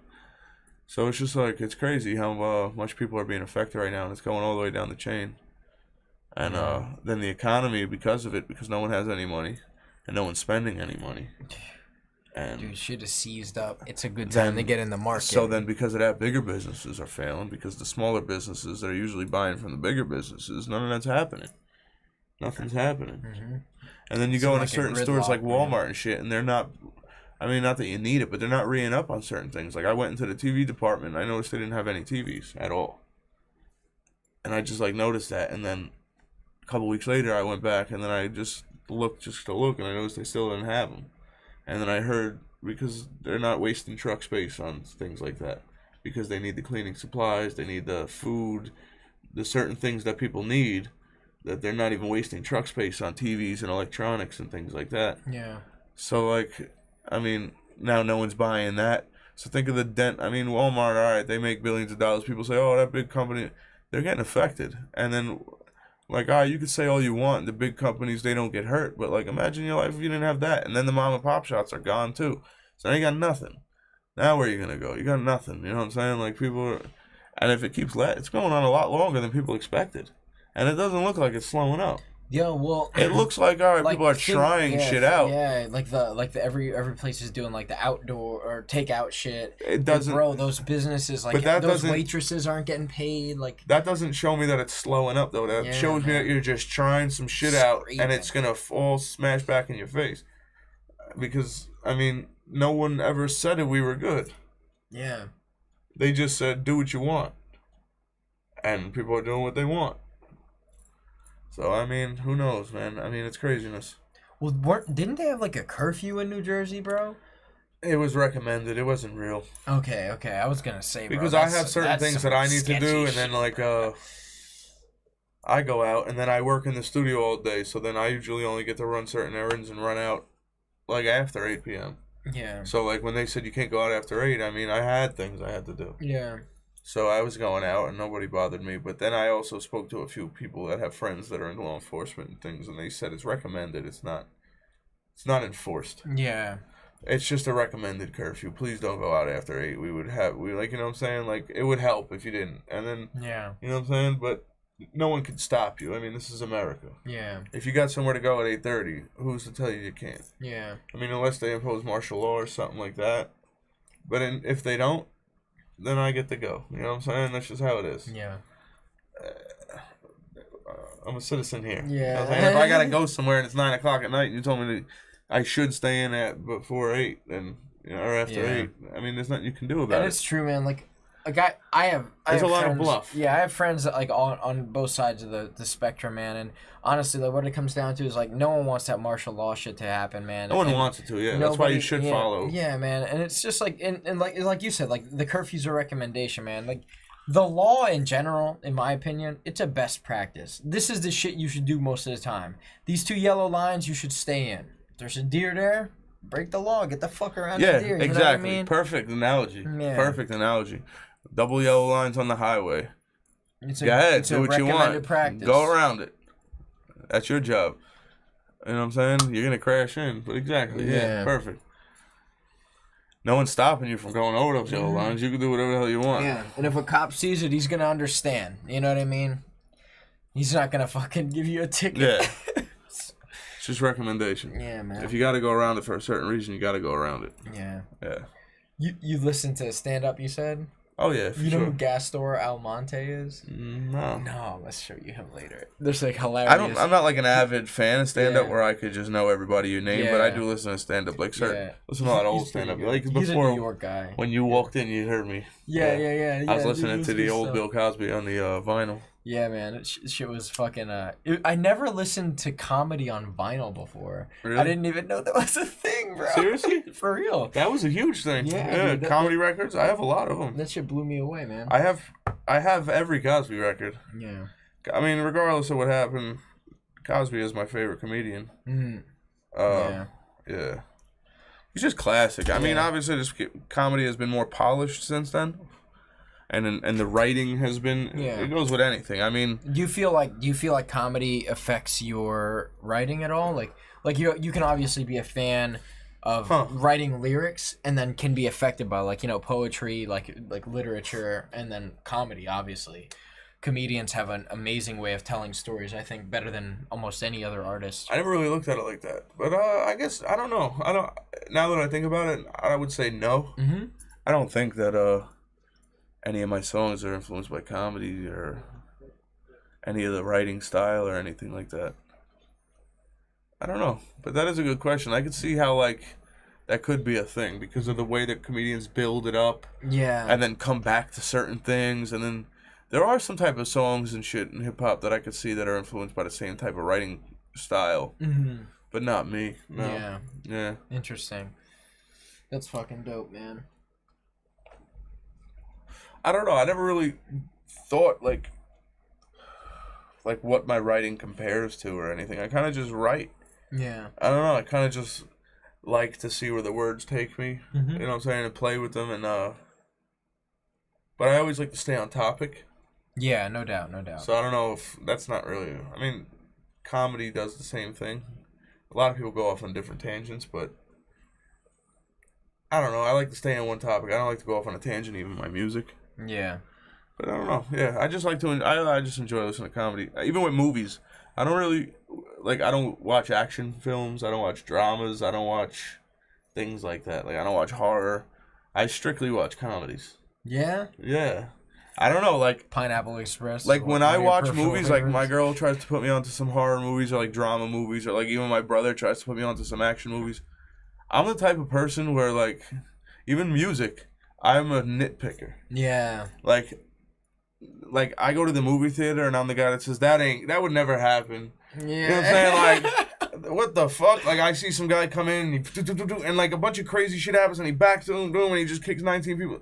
And I'm the guy that says, yeah, fucking right. You know what I'm saying? Like, no way. Bro. Like, that's, yeah, right. That guy would have got shot in his head. Like, I don't give a fuck. You know, the movie should have been over an hour ago. It reminded. Like, you know what I'm saying? Like, that's just how it should have been. That's just how I am. Like, with horror movies, action, even drama movies, like, certain movies that are meant to be, like, super sad. Yeah. I'm cracking up laughing. Because No I can't doubt. take it serious. The acting is horrible. Or this isn't how it would have went. You know what I'm saying? It's the worst when you work in you work in the line of work that the character works in. Like I worked in cybersecurity, so when I see like a hacker scene, I'm like, what the fuck is he doing? Yeah, like that's not a I thing. can't take anything serious, even in music, like Yeah. anything. Like I'm the type of person like when I listen or watch things, like I nitpick every little detail. Can you give me an example of like a good music movie though? Like what's the one that came out about Freddie Mercury, Queen, recently? I think that's what the movie was called. I didn't see it, but yeah, I I heard did it watch was it. really good. I didn't know watch it. They did a bunch of those where like Biggie's my favorite rapper, well, of all time. I was not a fan of the movie Notorious. film. Not a fan. One, because Why? I felt like a lot of the acting was so bad. Mm. A lot of the acting was so bad. Did they pick bad actors, or do you think they just performed poorly? I think they performed poorly. And I think they were trying more to look for people who looked like the character, other than people who can perform the character. You know what I'm saying? And, like, that's a big deal. I'd rather someone who doesn't even really look that much like Biggie, but who acts so much like Biggie that it's like, holy shit, I feel like this is Biggie. You know what I'm saying? Like in the Tupac movie, they found some guy who never acted a day in his life. You know they casted the guy for the Tupac movie? That guy posted a picture of himself on Instagram dressed as Tupac for Halloween. And he looks so much like Tupac. They reached out to him and said, we need you for the movie. Guy wasn't an actor. That's crazy. That's horrible. That's so bad. Like, why are you doing that? You know what I'm saying? Like, so the Biggie movie, I feel like, was horrible acting for the most part. And 2, they told you every single thing that we already knew. It was literally a repeat of every documentary that's ever came out. Literally a repeat of everything we've ever heard. I mean, there's so much access to Biggie's kids, his baby mother, his mother's still alive, his best friends that aren't in the music industry. Yeah. You can get enough backstories on Biggie and a few stories of him just hanging out on some random Tuesdays where you can make a good movie that's interesting to watch, where I could see some more depth. You know what I'm saying? You're making this big blockbuster, high-budget movie. Why are you telling me everything that's been told 10,000 times? Yeah. I mean, you pretty much just repeated everything we know. I was expecting to go there and see a Biggie movie, not a Biggie documentary that already came out, just now made to look like a blockbuster film. You know what I'm saying? 100%. It was just a bunch of reenactments of shit we've heard. And it was stupid. I don't know. I never was a fan of Notorious. And Biggie was my favorite ever. I don't like it. Even the Tupac movie, I feel like, was horrible. The NWA movie was not bad. I liked it. Yeah. You know what I'm saying? I actually enjoyed that movie. If there was going to be another, like, movie that but as came far out, as music movies, I don't know any other ones any really. ones that really pop out for you. Yeah. If you could have a movie made about any, like, music or, like, hip-hop group or individual, what would it be? It's people are gonna say I'm a fanboy, but probably because of even them wearing the merch. I am a fanboy. I don't give a fuck what nobody says. But Griselda, I'd love to see a movie on Griselda. It's an underground hip hop group, Westside Gun, Conway, and Benny. I don't know, like just listening to their story and hearing the music and the shit they say, because they're very, very personal with their music. Yeah. Like when you listen to them, they really have no problem telling you anything. They get really into depth with some pretty grimy shit. With some pretty personal stories. Like, it's real hip-hop. Like, it's real hip-hop. Like, they say some shit that straight out of their diary. You know what I'm saying? Some shit that most people wouldn't want the world to hear. Yeah. And when you hear it in the music and you hear it in the interviews, it's like, holy shit, this would be a fucking movie. Yeah. Like, I would love to see this. I would love to see this. Like, as an actual movie, not as some low-budget state property type of thing, or any type of low budget movie, or even like a biopic. Like I mean, it's like some low budget shit. I'm talking like some real. Whoever did the Biggie movie, whoever did the Tupac movie, stop bullshitting and let's get to it. Like, but let's get real actors. You know what I'm saying? Let's cast it, but let's get that type of money that they put into those movies. You know what I'm saying? The Wu-Tang, they did like a thing on Hulu. I would love to see Wu-Tang too. I seen a Wu-Tang documentary of Mics of Men on HBO or Showtime. Might have been Showtime. Very interesting. Very, very interesting. They got into depth with that. I've heard a lot of things about Wu-Tang that I didn't hear. I've heard a lot of... That's cool. Like, they got That's on Hulu, you said? No, that's on Showtime. On Hulu... Yeah, I didn't even know that was... On Hulu, they did like a biopic TV series of Wu-Tang. And it's like them growing up as kids, and it's like a biopic. You know what I'm saying? And I watched little clips. Honestly, I'll be honest, I never watched a full episode. I've watched clips, and I heard about it, and I did some research. Doesn't look like anything I'd ever want to watch, based on the clips. And I heard a lot of it is fiction. A lot of things that happen are written in just for good TV. It's not. It never happened. Yeah, based on a true Wu-Tang story, even debunked it. Like, this never happened. They just wrote it in to keep the entertainer, like, keep it entertaining and keep the viewer's attention, which is really corny for me. Yeah. Like, I heard that the whole series opened up with, like, Raekwon shooting up Ghostface house or vice versa or whatever. And the whole show opens up with him shooting it up and this and that. That never happened. They even said it's never happened. So now you're starting a whole show with this beef between two members where it got to gun violence between them. And now you got all these people thinking, and now you're starting a show with this in the back of your head when reality and that never happened. Yeah. You know what I'm saying? Like, they're from different hoods that didn't like each other, but them personally, they always were the best of friends. Yeah. That never happened. So now you're watching this whole show thinking that there was some tension between them. You know what I'm saying? Like, now you just wasted my time. Yeah. And you're making it something on the greatest group in fucking hip hop. Yeah, you're corrupting like. And the you're image. just ruining the story. Like, I would never want to even watch that, and I wouldn't even waste my time. I don't know, and that's in my opinion. But I would love to see a good movie done on Wu-Tang.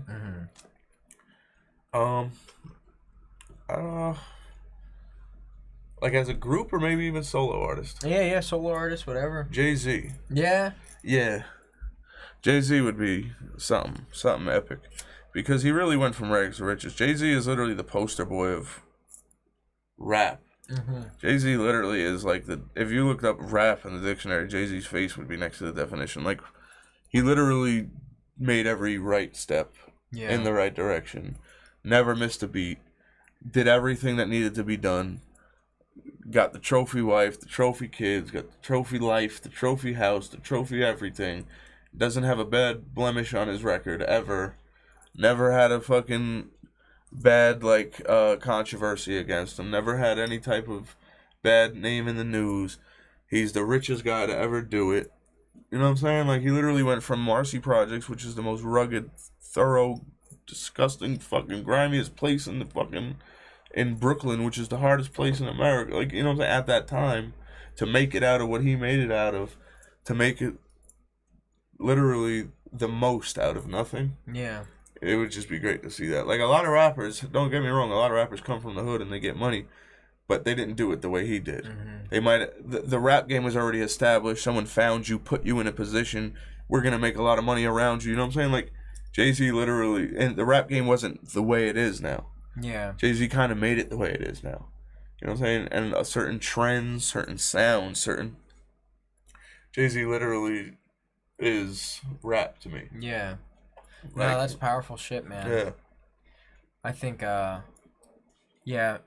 especially considering, like how I can relate to that is, like, my first, steps into the realm of hip-hop and rap was, like, Linkin Park.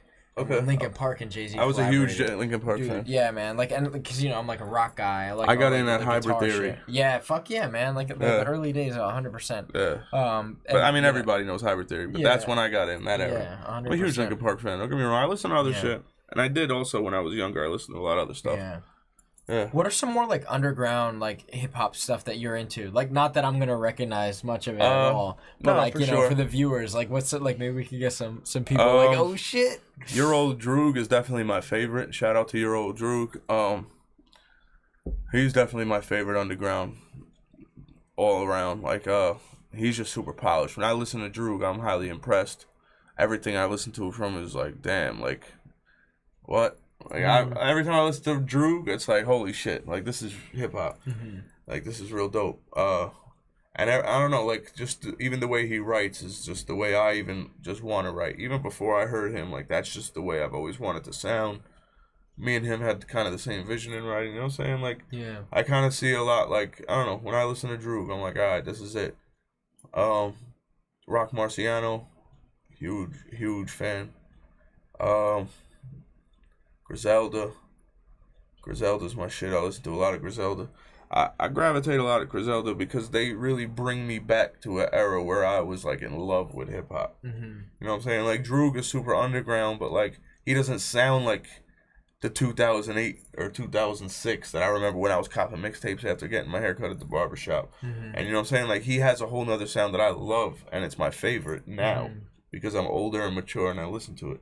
But when I listen to Griselda, it brings me back to the days when I was really outside, listening to that shit, popping in a CD, or having an old MP3 player, you know what I'm saying? Like, and listening to real old hip-hop, like that street shit. Like, that's what it brings me back to. When I listen to Griselda, it gives me a feel that I miss. That's why I love Griselda.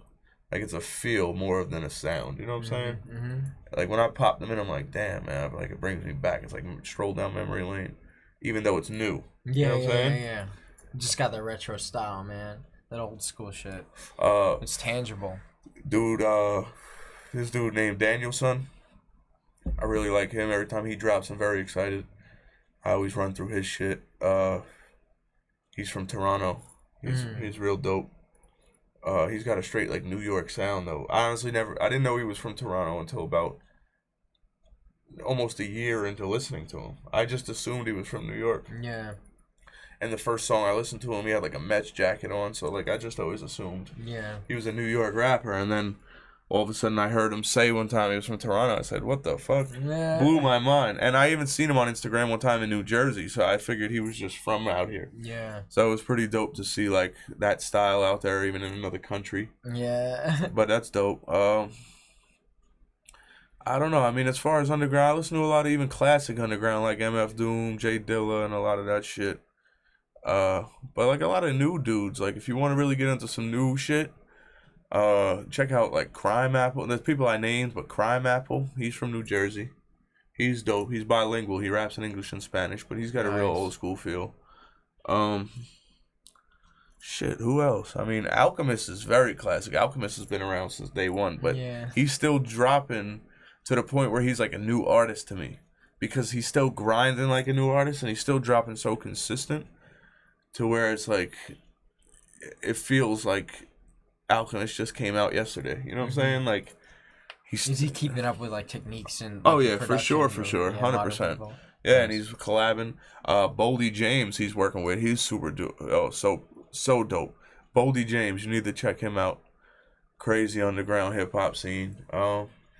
Damn, on the spot, it's hard to think of, but I got so many. I got so many. Trust me, I can sit here for days. You rattled quite a few off, bro. That's all I listen to is old school. Yeah. I mean, not old school, underground. My fault. Yeah, underground. Underground. Yeah, I mean, I don't get me wrong. I listen to some of the new shit. I like some. If I had to name some of the new like mainstream artists I like, I would probably have to like name like it's very, this one's hard. Like, but like Meek Mill, like I like him. Yeah. I didn't like him at first, but he graduated into something that I really like now. Rest in peace, Nipsey Hussle. I was a huge fan of him. I got onto him maybe like a year or two before he passed. I know he was making music a lot before that. Yeah. But like maybe like a year or two before he passed, I really got into him, and I was such a huge fan. So when he passed, that was such a fucking tragedy. He actually is a huge influence. If you look at the skateboard up here, I mean, it's hard to see on the camera, but these are a lot of people that influenced me right here. Like my girl actually made me the skateboard. It's a custom skateboard. I fucking love the Bruce Lee. Everything shit, here, bro. yeah, Bruce Lee's an inspiration. Like a lot of people, everybody here has influenced me in some type of way or inspired me to be me or some type of way. You know what I'm saying? Like somehow, some way. You see up top is my boy Forch. Right next to Biggie. All types of shit. I mean, there's Danielson right there from the underground. That's Rock Marcy. That's Droog right there. That's Griselda. Some of the people I named are right on here. There's Jay-Z. There's Styles P. MF Doom. Nipsey Hussle's right here. So you see a lot of the people I just named. That's why I came so quick off the top of my head. My homie Gary V. You know Gary V? Yeah, Gary Vaynerchuk. Yeah, that's my homie. He's on there. That guy. Gary V's a huge... He's giving me good advice. To be honest, Gary V's the whole reason I even built the studio. That's actually real facts. I'll drink to that, man. I just got into him maybe like 6 months before I even came up with the idea to build the studio and became a business other than just personal. Yeah. And just listening to everything he had to say, like, really lit a fire under my ass. And it had me thinking from more of a business aspect and thinking, like... And then more realistic. And then he also preaches, take your time. Yeah. He preaches that. And he preaches patience. And then it made me feel a little more at ease with, I'm not in such a rush. Yeah. You know what I'm saying? Yeah. And then me and my boy Nunez, who actually plays games here. He's a professional game player. Check out Nunez, GOW, at, or whatever, Nunez Gal. Yeah, me and him, we were talking one day, just chopping it up, regular shit, just feeling super inspired one night, just hanging out, and then all of a sudden, me and him just like came up with this idea to build a studio and a streaming place and podcast, and it literally just like came up in conversation, like it was just like that quick. Then we started talking about it, then we started rattling off ideas and this and that, and then the next morning he called me and was like, yo, we need to talk more about that shit. He came over. Then we started cleaning out the shed. We came up with the idea to put it in here. Yeah. Cleaned it out, finished it up. We had one of my boys come in, do a lot of electrical work, fixed it up, made it work for the thing, and then I started doing little detail jobs and doing the paint and the sheetrock and the things, the carpet, the sound. And it really just became like such a project, and it worked like maybe 6 months over time. We got it done, and it literally just became from an idea to that fast, and it was literally Gary V lighting that light under my ass for real. It was cool, and I still watch him faithfully to this day, man. It's pretty cool. Well, it is a beautiful space, man. Thank you. I appreciate it. What are some people that you've had in here? What are some like people that you've had in here that were like, whoa, I can't believe this person hit me up. I mean, that's pretty dope. When Brad hit me up, I was like, all right, shit. We're doing it now. Because, I mean, even you had the bus, which was even a huge... Because Matt showed me that a long time ago, even like when I was just slowly building this. That's awesome, man. And even you are an inspiration to me, I'm not going to lie. Damn, man, that means a lot, bro. And there was another kid, I mean, I don't even think he even knows me. I follow him. I don't think he follows me. We have mutual friends. But this dude, Don Teasy, I hope I'm pronouncing that correct. But I follow him on Instagram, Don Teasy. He has like a mobile creative space in the back of a box truck.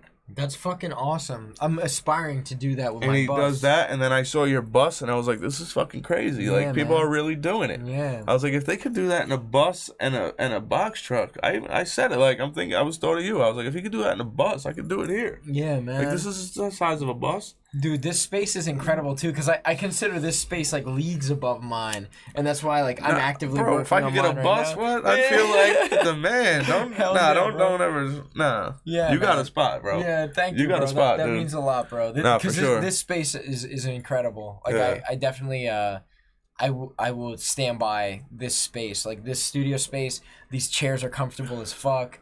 Like, the quality of the audio that comes out of here. Well, that was the thing. With me, I'm big on quality. Yeah, man. With anything, at any aspect. Like, I don't like to cheap out. Like, if you got to spend the extra couple bucks just to get something that's going to either last or sound better or whatever, I mean, why the fuck not? Yeah. I mean, what are you doing? Why are you hustling yourself? Mm-hmm. You know what I'm saying? Right, hustling yourself. It's you. Damn, bro. I mean, that's like, real.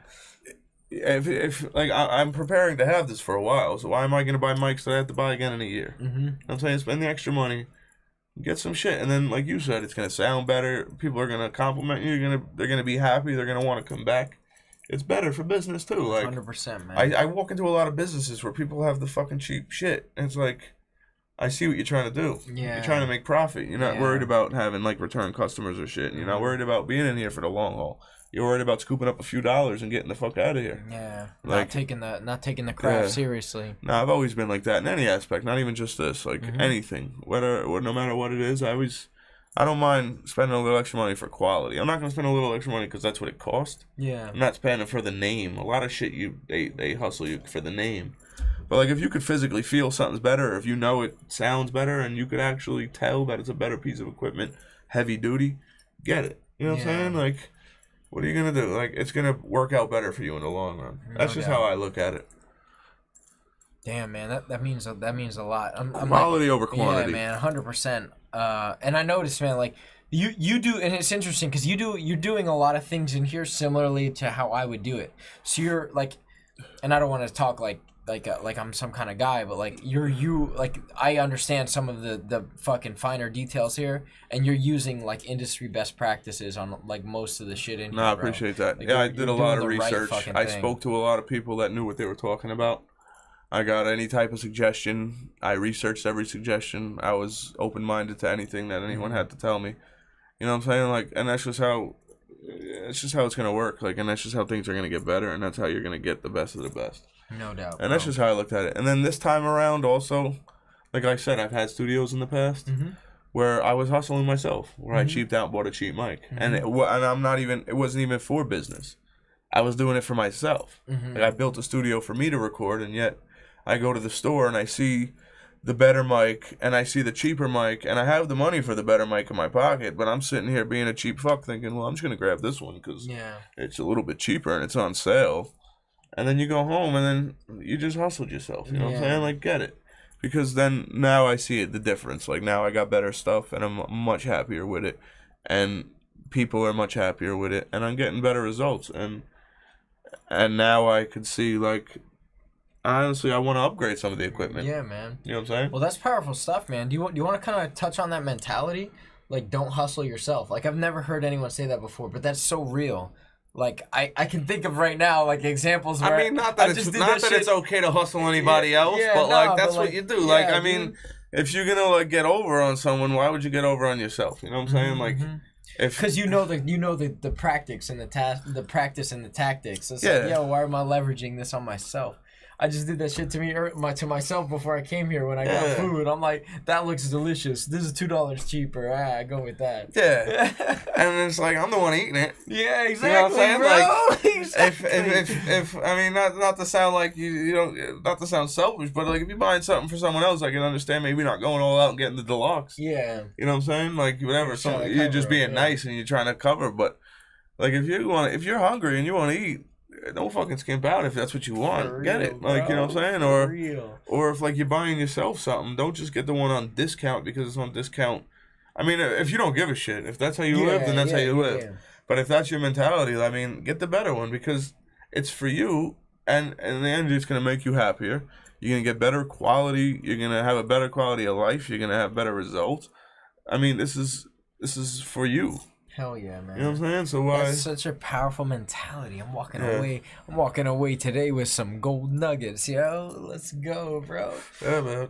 I'm just trying to drop some jewels. I mean, everybody just pick them up because that's what they're here for, man. I like to drop jewels. If you got some jewels to drop on me, I'm always here to scoop them. Hell yeah, man. I walk around with my little fucking jewel sack and I fucking put them in there all day long, bro. I don't leave the house without it. Collecting them, bro. Yeah, man. Them nuggets. That's awesome, man. So, I think we're probably closing in on like 2 hours. Do you have a time restraint? Okay, word. All right, just making sure. Yeah, so it's about. I think we start around 9:30, and it's 11:23 right now. Hour and a half. All right, so we're chilling. We're all right. We're just starting, baby. Yeah, I got all that. I'm just double checking. I gotta do that. I hate to do that. I need another cup. It's 3 a.m. What's going on? No, that's awesome, man. So let me touch on like some other inspirational kind of things that I'm kind of curious, like what inspired you to do the studio the way you've done, and like who are some guests you want to have on? Like hit either one of those. Actually, yeah, I didn't answer your question earlier with the people that I had on here, but some guests I'd like to have on. I would really like to have I want to have like a rapper who's already been there, done that. Who maybe. Not to say that they fell off, because I don't like to say that, but who's maybe not doing it as active anymore. Mm-hmm. Or maybe has just fell back to like handle other things, but like just like some like old school rappers maybe from the 90s. It would be cool to link with somebody or like someone who's seen some things. I'm just a big hip hop head, so that would be really cool. But it's been really cool to have all walks of life in here, like having you, like you do jiu-jitsu and anything. I mean, you interview all types of people. Yeah, man. But like to have you in Keeps here. You fresh. I have people that came in here and did sports talk. I've had people who came in here and did like hip hop talk. You were telling me like you had some actual like NFL people in here. Yeah, one of my friends now that comes in here, I've just met him through this, but he comes in here and does a podcast with a few of his people, like a coach and someone else, and he's actually just got drafted to the NFL this year. That's awesome. Yeah, and he's in here and he does some stuff, so that's really cool. That's actually pretty impressive to me. I feel like. When he comes here, I feel honored. I'm like, wow, for him to even, I feel like he's stepping down to come down here. I'm like, that word. Like he's still like reaching down and messing with with rubbing shoulders with the people. So it's pretty cool. Like I respect that. I have another people that come in. They're actually real talented. Not Your Average Fan podcast. Salute to them. They're actually really talented. I actually enjoy them. I actually catch myself just tuning in and watching their stuff. I watch a lot of podcasts. And I'll click on. I edit their stuff, so I watch it during editing. Yeah. But then awesome. I'll even go back and watch it again, just because like I actually really enjoy it. They're two talented dudes. That's awesome. But yeah, then I had these two girls come in here, and they were like doing like sex talk and relationship. So like it's cool to have a bunch of different like walks of life come in here and just like chop it up. Yeah, man, and you're meeting incredible people like coming in. And out of for here, sure, you know for sure.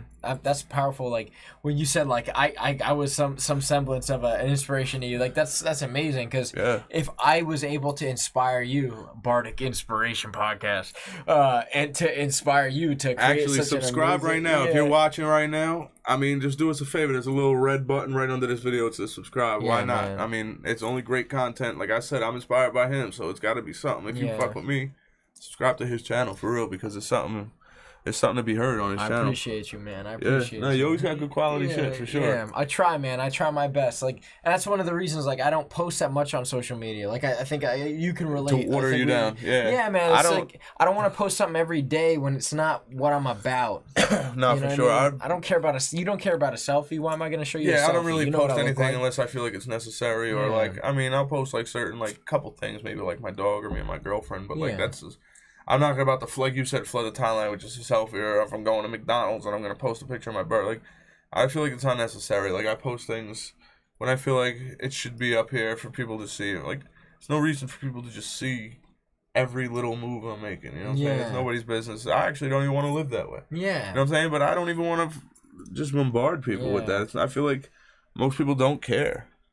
You know what I'm saying? Yeah. So, like... You know, there's a quote Andy Warhol had. He said, in the future, everybody will be famous for 30 seconds.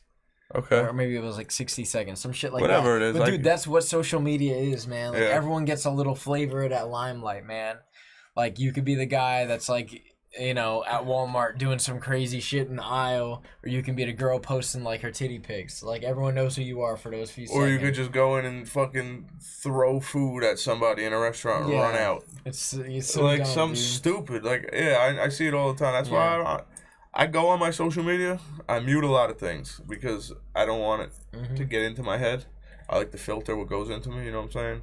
Yeah, man, that's interesting, and it's a very mature. Like I said, man, like you have such a mature mentality on a lot of this stuff that is so it's so legitimate, and honestly, people don't do enough of that. Yeah. Like these days, man, like so many people leave themselves subject to what the outside forces of will. A lot of people get spoon-fed information. Yeah, man. I mean, eat for yourself. You know what I'm saying? Yeah.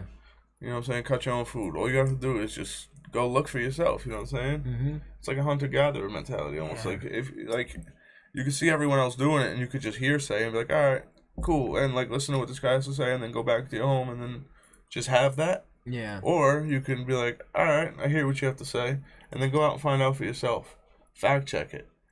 Go do your own research. It's so easy. I mean, everyone has a smartphone. If you don't, I'm very proud of you, and I'm happy. I fucking envy you. It's powerful, man. If you don't have a smartphone, I envy you. I wish I could be like you. Yeah, man. Be one of those people that are like back to nature kind of guys, that off the grid shit you were talking about. I think about it all man. the time. I honestly, constantly, I think about deleting my social media. But when I run a business and two, I do music, so it's like I feel like I need it for promotion, to keep contact with people, to connect with people, to reach out to certain people that I want to collaborate. Like, social media is powerful. It's actually helped me a lot in my music. I've gotten opportunities in different, like, I've been in situations I shouldn't have been or I wouldn't have been without social media. You know what I'm saying? Mm-hmm.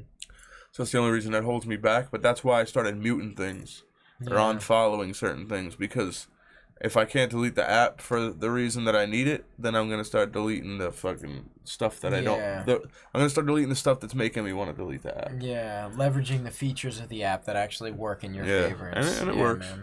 That's interesting, man. I actually should start maybe doing some of that stuff. I mean, I mute some things, and sometimes I'll even like go back and search the profile just to see what I missed, because sometimes like I'm not gonna lie, I have some people muted that I actually fuck with. Yeah. But they just flood the timeline with a lot of toxic shit that will really just ruin my day. Yeah. And it's like, I fuck with you when we hang out in person because you don't talk about this. Yeah. But on social media, you're just like this crazy reporter that I can't really deal with. You know what I'm saying? So then I'm not gonna lie, man. I'm guilty of that. Like on Facebook, I share like almost every meme. I try not to. I share a few things because sometimes it really like. Yeah. It gets to me, and I feel like maybe it needs to be shared, or like I just want to say something, but I try not to, because I don't want to be that guy that people are muting. Yeah, you know I feel you on that, and I act differently on different platforms. Like YouTube, I want my best, the best things I can produce to be on this platform. My close friends on like Facebook, like I'm shit posting. I'm posting shit you don't agree with. I'm posting especially the shit that offends me, because I want to fucking stoke fires and get arguments going, and then I can be like a troll on there. Oh, 100%. No offense, I'd mute you. Yeah, no, I'd do it, man. Like I fuck with you, and we would hang out every day, and you could keep coming back. Yeah, I wouldn't want to see that, so I would mute you, bro, all day. But then, like on Instagram, it's kind of like an in between where I'm a little more candid. I'm showing you a little bit more behind the scenes, but then most of it's I try to keep as like highlight reel kind of shit as well. Yeah, No, I just try not to even go on it. And Dude. like, if I go on it, I scroll for a little bit, and then I catch myself like on there, and then I'm like, whatever. Why am I wasting my time but then, on this shit? but I honestly feel like I got it to a good point where I don't see any of that stuff anymore. I really don't, because I've just filtered it out. Yeah. And I've spent a lot of time filtering it out. You know what I'm saying? Like, so I don't really see it. And now it's got to the point where I could scroll through my whole entire timeline and not see nothing that's happening in the world. How can you give some people, like, if some people are trying to get to that point in their life where, like, social media is a problem to them, what kind of advice can you give them with that? I mean, either one, you're going to have to start filtering like I did. If it's, like, what really bothers you, if it really bothers you to a point where, like, you're getting into arguments with people that you might love or know, you know what I'm saying? People always have difference of opinions. It's the same way, like I said, not everything's always been broadcasted as far as 10 years ago, where you didn't know what was going on in other states. As little as 10 years ago, you didn't know what your neighbor thought. So you guys got along over the fence when you discussed certain things, and you were borrowing sugar, and you guys were just talking about your dogs. Now you have each other on Facebook, so like you said, you act a certain way on Facebook. So now you see that. Yeah. So now someone who might know and love you might actually think you're serious and hate your guts. You know what I'm saying? And so, like, if you really see certain things that bother you, you see certain people that you might have went to high school with, or you're really good friends, or it might be a blood relative, and they're saying some things that you disagree with, just mute it. Yeah. This way, or just unfollow them. Yeah. This way, you never have any bad blood. You don't really see that side of them. Because, I mean, not that it's almost not that it's wrong. yeah. Like, it's sometimes it's good to see someone's true colors when it's really bad. Yeah, for sure. But some people have like certain political views. You know, some people support Trump, and some people support Bush, and some people support this president, all the way up till fucking George Washington. And you were always blood relatives or best friends with them. But back in the day, people didn't discuss politics. Back in the day, people didn't tell you who they were voting for. It was like unwritten rule. You know what I'm saying? So like, you kind of kept quiet. Even though you'd had some of these things that some people disagreed with, you just kept quiet. And you didn't advertise it for everyone to know. You didn't put it in your bio. You didn't put it on your status on Monday morning for everyone to read. And back in the day, it wouldn't have got you fired from your job. You love someone because they had enough respect to just keep their mouth shut around you.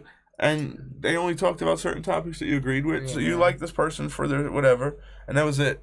Now you really get to see every little fucking detail and then you start judging people from what they, like you said, you share things that you don't even agree with. Yeah. So now you might see Joe Schmo that you went to high school with, that you were best friend, doing the same thing, and you're like, fuck this guy. When really he's at home saying fuck this post. Yeah. You know what I'm saying? 100%. So it's like I don't even want to see it to even get into that predicament. Like I don't even want to have to get into that pocket. When these riots and everything started, man, like I was sharing every riot video. I was sharing every video I could find and where it was controversial. And people probably thought, oh well, people were starting to get confused. We're like, this has nothing to do with your last post. I'm like, I know. Yeah. I know it doesn't. Exactly. Stoke the fire. And then it's like, then there's people that are really bothered. Then there's people that hate you. Then there's probably people that are sharing your post and you have no idea behind your back. I don't even care, You're probably on someone's... I'm not concerned, man, because it's the whole platform is so silly, man. Yeah, but what I'm saying is like, then it becomes the fact of the matter is, if you're sharing stuff and it's all one political side, man, like my whole theory on it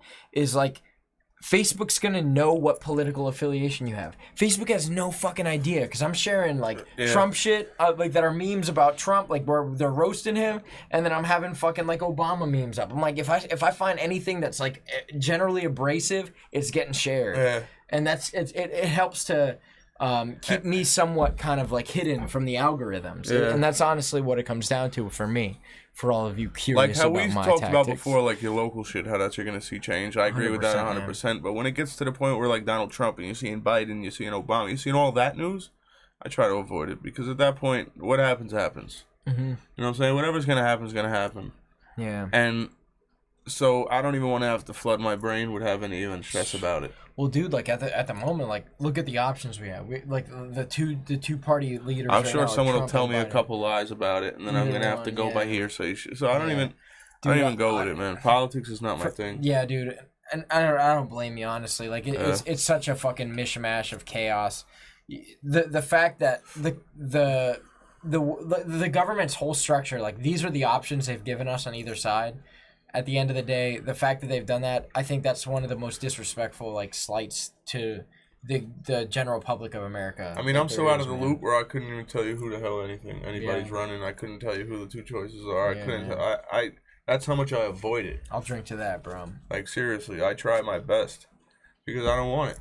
I really don't want it. I don't want to have to stress about it. I don't want to have to worry about it because whatever happens is gonna happen. I mean, the local shit, like we said before, you want to go look for your mayor, your governor, the people in your town.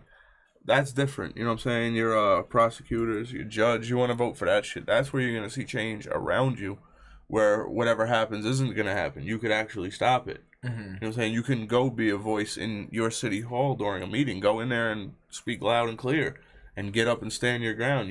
You will be able to talk. They'll give everybody a chance. Yeah. You know what I'm saying? Like, you can do that. I can't go to the White House and get a chance to speak. You know what I'm saying? Yeah, exactly, dude. I can't be a voice in Washington, D.C. You know what I'm saying? Unless I do some crazy shit to get all news cameras around. Yeah. And then when all eyes are on me, now I say what I have to say. But now I'm the fucking crazy guy that no one wants to hear from. You know what I'm saying? So 100%. Like when it gets to that high of a government level, I avoid it at all costs, bro. Like, you know what I'm saying? Yeah, man. Nothing's gonna affect me. I don't make enough money where I'm in a different tax bracket where I'm you know what I'm saying? Like, I'm just a regular fucking guy, just like everybody else. And I see people that literally are in such a bad position that are so focused on like Trump and it's supporting and this. So trust me, he's way past you. You know what I'm saying? He don't give a fuck about you. For sure, bro. Like, this is the wrong guy that you're putting all your time and energy into. Yeah. You know what I'm saying? You got people that are just broke as shit, they got nothing going, that aren't in any type of Trump or Republican tax bracket where any of that shit's gonna matter. And they're such strong advocates for Trump when everything in their town is going to shit. Yeah, and they don't support the fucking local businesses. Oh my god. None of that shit. It's fucking sad. This is disgusting, dude. It's stupid. Yeah, I don't know. I see it all around me. That's why I just avoid it, bro. I'm telling you. Bro, that's such my life is so much happier. That's such a powerful mentality for you to have that, bro. Like, that shit is... People need to adopt that shit more. It keeps you at ease, man. It really does. I stress about other things that matter. Yeah, that are to like me or the people around me or things that's going to affect my life. I'm not trying to stress about anything on the news, bro. Seriously. Anything on the news. None of that shit matters. Unless something's going on right in my town where, like, I need to really fucking worry. I mean, yeah, okay, you should worry about it. It's not a selfish mentality. Because, I mean, what am I going to do worrying about someone in a state that I can't even travel to right now? Yeah. I mean, I can be a voice, I can support, I can help, and I can stand with you. But, like, what am I going to do stressing every single night and losing sleep over this? You know what I'm saying? And every day and then losing friends and family and arguing and now, like, you know what I'm saying? Like, it's fucked up, man. I see people that used to be their best friends that don't even talk anymore. Yeah, it's crazy because, like, my whole life growing up, like, even like Bush was a crazy presidential time and all that. But there's never been a time like right now. As soon as Donald Trump as soon as the speaks of Donald Trump even wanted to become president. Like, before he was even running, like when there was rumors that he was gonna run, it just became divided. The whole world divided. You've never seen that before. Like, ever growing up, like, I don't ever remember the world just dividing this strong and this separate because of the president. Yeah. You know what I'm saying? Like, as soon as Donald Trump got into the running and even before he was elected, people hated each other. People that went to school with each other, family. Cousins, brothers, moms and sons and people arguing to the point where they don't even speak. Yeah. And they hate each other. And it's disgusting. And then you see, like, hate groups becoming a thing. And, like, when Obama was president, yeah, there was a lot of people that were against it because I could see it. It was the first black president ever. It was the first African-American president. It was history. Yeah. Trump 100%. Is just another old white man. Yeah. You know what I'm saying? It's just another old white man. I could see how people were bothered with Trump because there is racism in America. I mean, with Obama, I'm sorry. There is racism in America. And people were uncomfortable with there being a black president because they'd never seen that before. The same way if Hillary became president that year. There would have been a lot of people uncomfortable if there was a woman in office. There would have been a lot of uproar. But why is there uproar if there's an old white man in office? You You know what I'm saying? Like, there's so much. It's sick how much people divided, and it's sad to see. Like, I go online and I see people cursing each other out because of the president. Like, coworkers, they avoid each other at work now because they just have different political views. Like, what the fuck? It's bad. It's crazy. I've never seen this before. The fact that this man could come in and cause this much divide is just, it's appalling to me.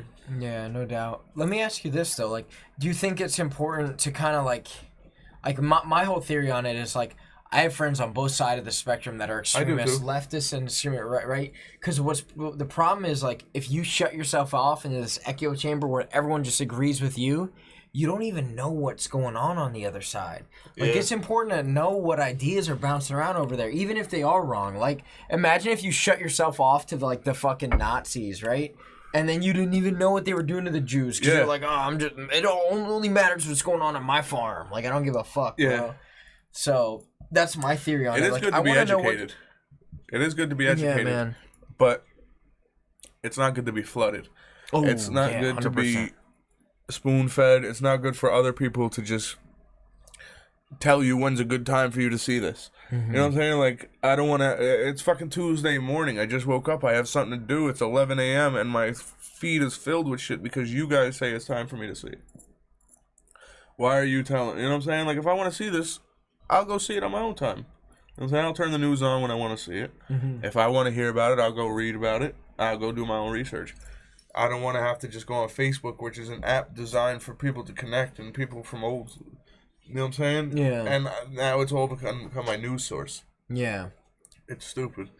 Like, I don't know. Like, it is good to be educated. Like, it's like you said, it's not good to shut you. You should know what the Nazis did to the Jews.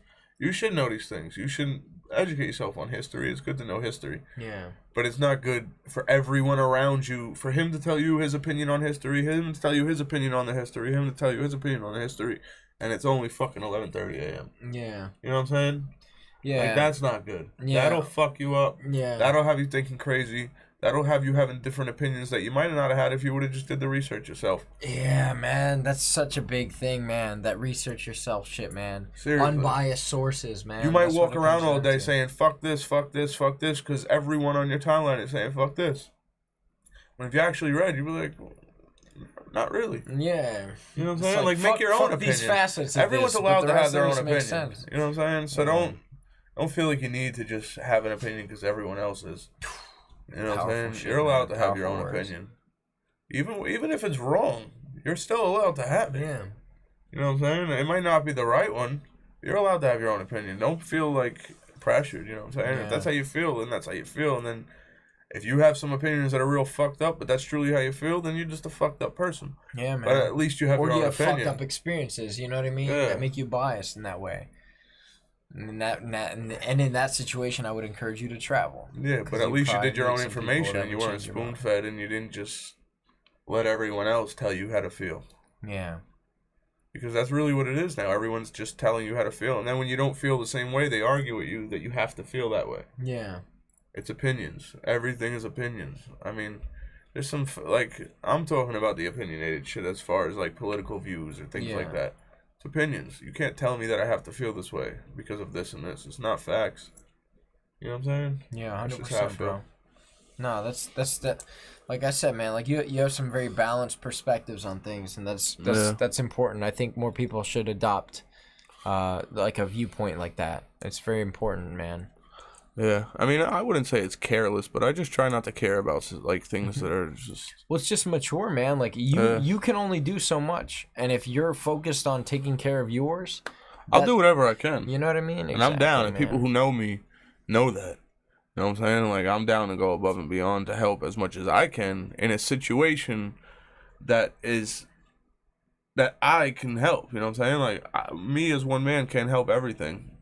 You know what I'm saying? And I'm down to stand with certain people and help in certain things. But as far as like a situation that could actually be changed by one person, let's get it. I'm down to help. You know what I'm saying? If I agree with it. Mm-hmm.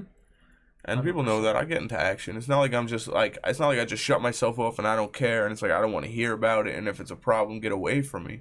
I'm willing to hear about it. But I just want to do my own research. I want to come up with my own thought about it. I don't want you to tell me. I don't want him to tell me. I don't want she to tell me. You know what I'm saying? Like, I want me to tell. I want you to let me know what's going on. Mm-hmm. You can give me your opinion. I'm down to hear it. Actually, you can tell me. She can tell me. Everyone can tell me. But I'm not going to take that and run with it. Don't tell me what to think. Yeah. I'm going to hear you guys. Now I'm going off, and I'll be right back. Mm-hmm. And I'm going to come up with my own opinion, and then I'll let you know if it's time to get to action or if I don't agree with you.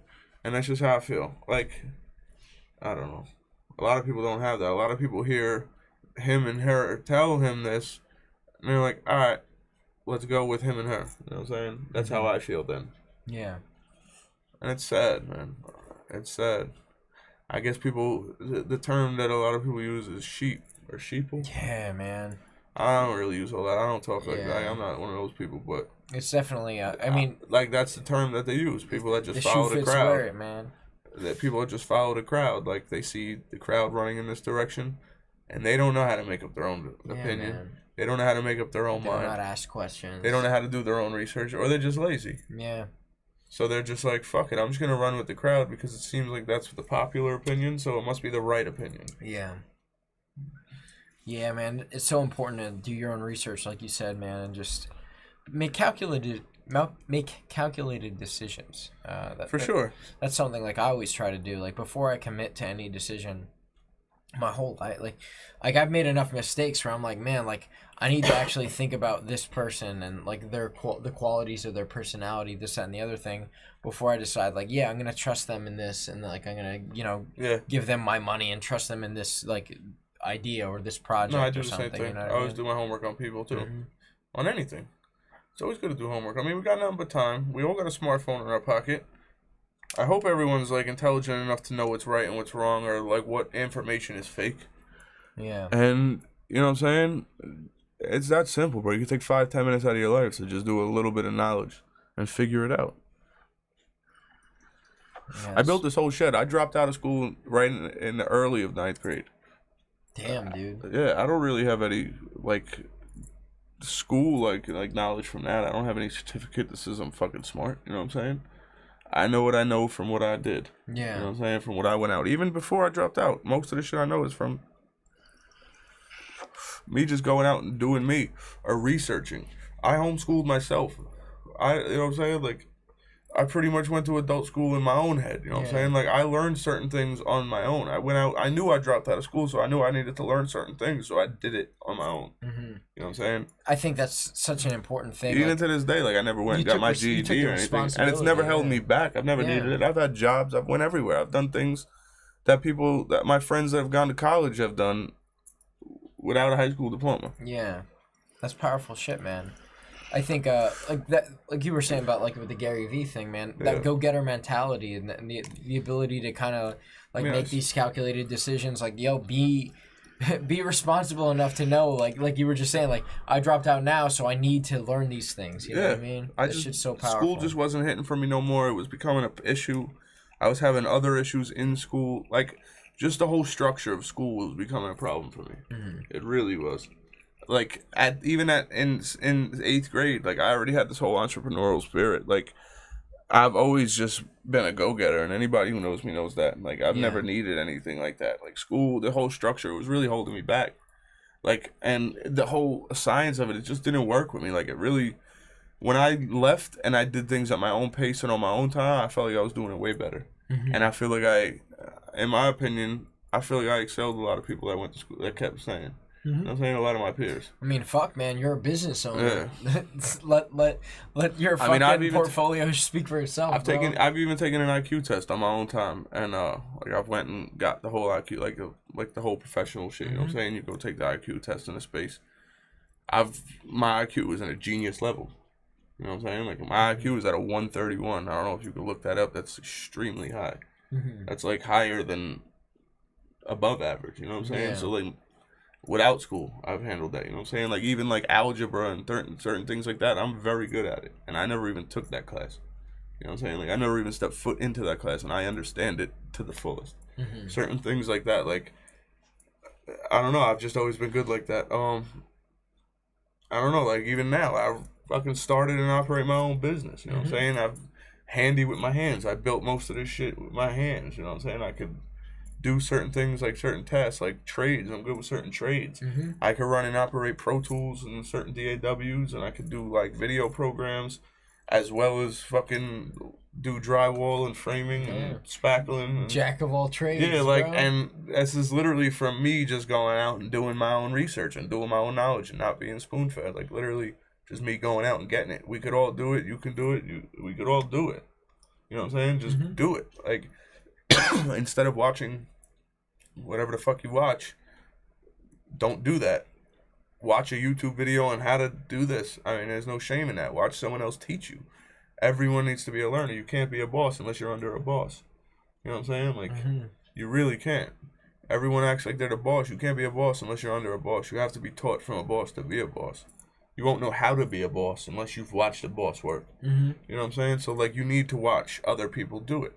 There's no shame in going on YouTube and looking on how to fix a hole in the wall. If you got a hole in your wall, go on Google. There's no shame in that. You don't have to, like, feel like you're doing something. Like, just figure it out. You'll learn. You know what I'm saying? Then do it. Do it once. Do it twice. And then eventually you don't need the video no more. Then you'll be doing it on your own. That goes with anything. I'm just using that as an analogy, but that goes for anything. That's how I literally figured it all out. People literally go to audio school to learn how to use Pro Tools. I figured it out by doing it on my own. I bought a book. I read the book. I sat with somebody who was really good at it and watched him for 2-3 years. Recorded with him, and every time he did anything, I sat and asked him every single question that needed to be asked. And now I'm a whiz at it. Same with anything. You know what I'm saying? Same with school shit. It's just how I've always felt. That's just how I've always operated. And I think you honestly have like a pretty humble mentality too. Like, you walk into this stuff like, I don't know everything. I'm gonna ask these fucking questions. Nobody knows everything, dude. Nobody knows everything. Nobody. You could literally be a jack of all trades. I could find a trade you don't know. Like, nobody knows everything. You know what I'm saying? There's always someone better than you at something.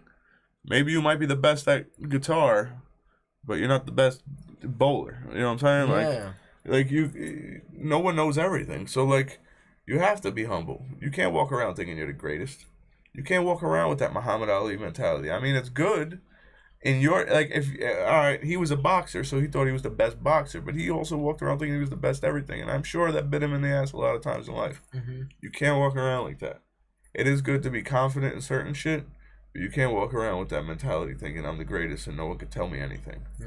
Because there is a lot of people that walk around like that. No doubt. No one could tell me anything. And you're only going to fail. You're only hustling yourself. Seriously. Bro, I love that term, bro. I'm taking that away today. That is such a good mentality. We should make that on a shirt. You're hustling yourself. Fucking A, bro. That should be one of the hashtags. That should be your hashtag over there instead of NJ Hiphop, bro. NJ Hiphop is a strong scene, man. Shout out to all the NJ rappers, man. All day. There's a lot of good talent out here. New Jersey, honestly, is extremely talented state, bro. Yeah, man, it's dope. And then when you look at all the greats and you look at all the celebrities and athletes, most people are from New Jersey. It's crazy how much talent New Jersey breeds. It's pretty cool. Yeah. You know what's crazy about my hometown? Progressive metal came from my town. Like, I know you don't know bands, but I'll rattle some off. Like, Rivers of Nile, Black Crown Initiate. These are big bands with millions of views on their YouTube videos and shit. They're from my hometown. It's dope. Crazy. It's you know who's from my hometown? I'm from Sayreville, New Jersey. Bon Jovi. What? He went to my high school. What? He went to my middle school. He actually, my next door neighbor, was in a garage band with him before he was big. That's crazy. And he has home videos and recordings of him. You should post that shit. When he was in 8th grade, 9th grade. Wow. And then he kind of broke off. They all kind of went their separate ways because nothing was really clicking. And then Bon Jovi linked with some other people and then became who he is. Wow, dude. But he's from right around here. His house is his house is 5 minutes from here. That's fucking crazy. I don't know if his mother is still alive, but I know she still lived in that house. Small world shit, bro. Yeah, I can't believe that. Bon Jovi. I always thought that was pretty cool because he's one of the biggest fucking rock stars. Yeah, 100%, bro. And Platinum fucking song. That motherfucker is huge. For him to be from here is pretty cool. I think so, man. That's But I mean, there's a lot. Facts. If you look up. I mean, just Google celebrities from New Jersey. It's a tremendous list. It's huge. You'd be surprised how many people are from New Jersey. There's a lot of people that never repped it who always said they were from other places. Yeah. But they're really from New Jersey, and you could find out. You could just quick Google search. Wikipedia knows. There's a lot of people who said they were from New York or from here, from there, their whole career. But really, they were fucking born and raised in New Jersey. They don't want to admit it. New Jersey breeds a lot of fucking talent. It's pretty cool.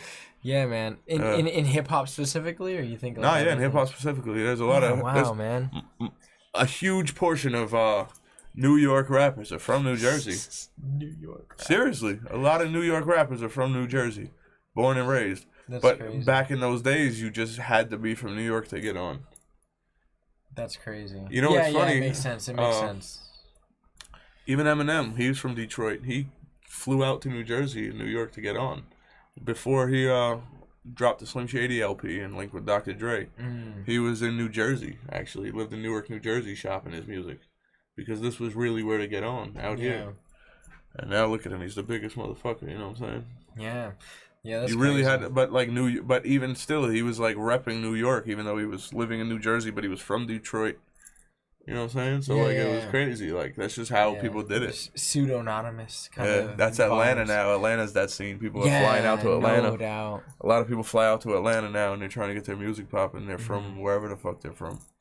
Yeah, that shit's crazy. But it's cool now that you could really be from Ohio and become the biggest rapper. Like the internet's powerful. Like back in the day, like hip hop was such a segregated scene where like your hood really mattered.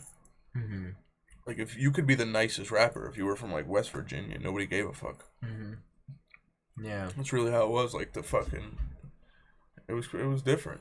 How did you find roots in like the New Jersey community? Because honestly, I think like I've listened to some mixtapes in my day, and like your shit is polished, bro. Appreciate like, how did you find your roots to like be confident to make this a reality for your life?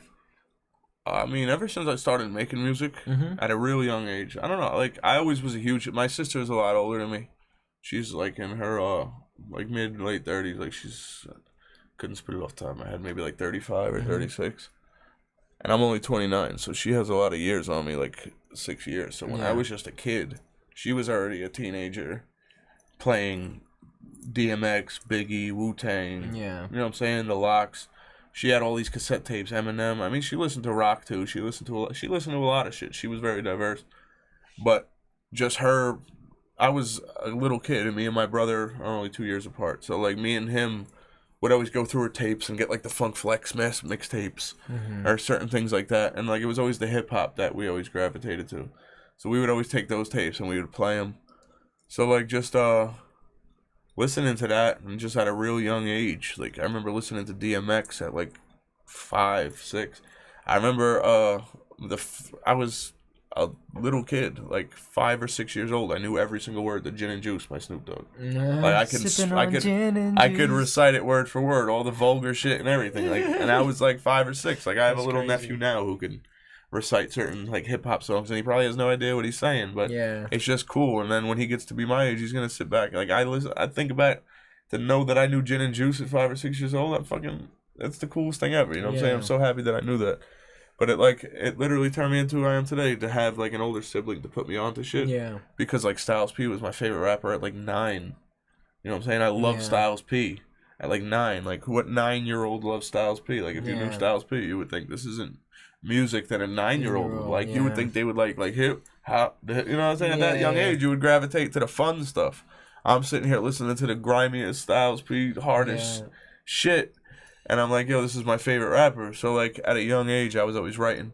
So then I would always listen to a lot of lyrical shit. Even at a young age, the lyrical shit stuck out, like words. Like, I never gave a fuck about the beat. That never mattered to me. Like, I wasn't into the commercial rap. That's why I'm into underground, because it's more about the lyrics and the quality of what's being said than the actual sound of the music. Like, no one really cares about making a radio quality music. Like, they're more worried about getting their point across. So I always just had that, and then so when I started making music, I feel like just having that background, I made really good quality stuff too, because I was trying to mimic almost what I was listening to. And especially at like 9 or 10, writing songs, I was actually trying to sound like Styles P. It made an impact on your life. Now I don't do that. I try to make my own sound, and I like try to steer away from trying to sound like someone. But at 9 or 10 years old, I was writing verses to sound like DMX. You know what I'm saying? Like I wanted to sound like Biggie, so I was writing my verse with a Biggie flow. and using rhymes that I think he would use. You know what I'm saying? So like, 100%. So that kind of helped me and polished me up. And then people always told me I was nice. I remember being 13 and going to like the Bomber games in my town, the football games, like Friday nights, and all the older heads who are 17, 18 rapping, and everybody in a circle rapping, and I'd be 13 years old, this little chubby white kid. You should see me. I had a Rockefeller chain on or something. Like I had like a fucking fully hip hopped out. I walk up. And I would spit some shit, and I would literally have everyone going nuts over me, where the older heads are like feeling discouraged. Like seriously, that's crazy. I am not trying to like whatever, but that's really how it was. Like people would literally walk off, and I would have older heads like, "Yo, I got however much money on this little kid right here. Like, who want it?" Like, so as a young kid, I always had people really supportive and hyping me up, telling me like, "Bro, you're really good." And then when I started actually recording music and making like full songs, people always told me like, "Bro, I'm not bullshitting you. Like, this is some shit. Like, you're making really good music." So like, so always hearing that, I always just like tried to keep up. Yeah. And always make something better than the last shit. Yeah. You know what I'm saying? Like even now, like every time I write, I try to outdo myself. Like still. That's awesome. So like I'll even go back to the last one I did and be like, all right, that was dope, but. I think that's the nature of the beast too. You always want to surpass the guy you were yesterday. That's funny. My first rap name was The Beast. Yeah, that was actually my first rap name before Champion Stax. It was The Beast. Well, first it was Killer King when I was a little young kid because I didn't know anything and it was a cool name. Yeah, it's good. And I just felt like I was the king, and then I just threw the killer in there because it was just some gangster shit. So I was like Killer King, and then I went on to The Beast because literally that mentality, like you said, I had a beast mentality. And I felt like a beast when it came to like the type of shit and how I moved and rap and just literally I would write verses. I would go home and write verses knowing I was going to a Bomber game on Friday. So I would write a verse mad aggressive, talking shit. Like knowing I'm going there so I can go there and talk mad shit. Like that's awesome. So then I just started calling myself The Beast, and then it became Stax The Beast. Now it's Champion Stax. That's awesome. I just feel like even as a kid, I call myself Killer King because I was feeling I'm a king, and now I'm a champion. Like, I feel like I'm the best in my craft, and whoever won it. I mean, I know you said I'm humble, but when it comes to this, I really, truly feel like I'm the best. I just need a little chance. You listen to Immortal Technique at all? Yeah, I know who. I've listened to him. He have some grimy, like, dark stuff. I'm a fan of him in that facet. He's good, but it's a little, I don't know. It's a little, just, I don't want to use the word corny because it's not corny, but it's just a little, not really what I want to hear. Like, I just feel like, I don't know. It's just, it sounds like he's not really a natural rapper to me. Like, he's really good. I mean, you would know better than me, bro. Like, he's good, but it sounds like, it's not, like, flowing off, like, you know what I'm saying? Like, I could just hear it in someone's voice, like, this is what they do. Like, he could write. He's a writer. Yeah. He's definitely a good poet. He's a writer. But when it comes to, like, stepping in front of the mic and performing it, I feel like he's a little, just sounds very Dr. Seussish to me. Like, how it's just like, click, click, click, click. Like, it's just, like, it's not so natural to me. Like, when he raps it. The words and everything in the stories are, he's dope. Super dope. He has a crazy message. I don't know. Maybe someone needs to put me on to some more stuff. No doubt. Like that Dancing with the Devil song to me. Yeah, that song. It's a crazy story. Yeah, the story is crazy. But it just sounds like a really average rapper rapping it. Yeah. Like, you know what I'm saying? Like, it just sounds like it don't sound like somebody who's just really natural, just the way it flows off their tongue to me. Yeah. And certain other stories, people have shown me some stories from him. I don't know. Maybe I need to be put on. Yeah. To me, I never really liked him. There's certain people that it just sounds like you're a try-hard almost. Yeah, word. I fuck with that mentality. I mean, I understand where you're coming from. Like, the try-hard it doesn't come natural. There's even guitarists where it's like, bro, like, you have nothing tasteful. All you like, have the way you're inflicting your words and the way you're just hitting the beat and the way you're just like, it just sounds like I said before, the hip, the hop, the hip into the hip. Like, it just sounds like almost like too polished to the point where it's like fake. Yeah. And it's not like this is what you do. Word. I don't know. Immortal Technique, I've always got that vibe from a couple of the songs. I understand. The flow just sounds like someone's dad wrote it. You know what I'm saying? Like, it just sounds like some white dad tried rapping. The message and the lyrics are there, but the flow is just really like, like mad stiff.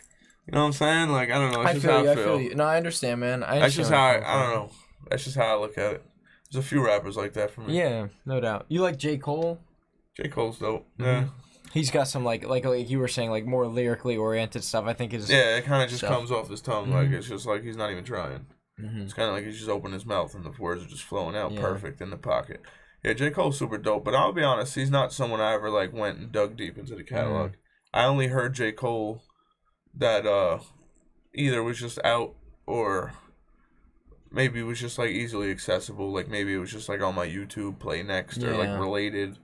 Like I never actually went in and typed J. Cole and went deep in or asked someone like, yo, put me on to some J. Cole. You know what I'm saying? Like I probably should because he is really nice. Yeah. But I just have so much music running through my mind, no bro. Like I listen to so many rappers and I feel like I'm so focused on the underground and now I have this like this shield almost up because of how much rap has just gotten so weird. No doubt. So I know there's a lot of good mainstream, like Kendrick Lamar, J. Cole, like a lot of these rappers are like super, super dope in the mainstream today. But I feel like mainstream has just been so watered down that I have such a fucking closed eye to it. Where I feel that it's kind of an ignorant way to look at it, but yeah, it is what it is, man. I'm such an avid fan and a lover of hip hop. Yeah. That when I seen what it's turned to, mainstream wise, don't get me wrong, there's a lot of good hip hop out there.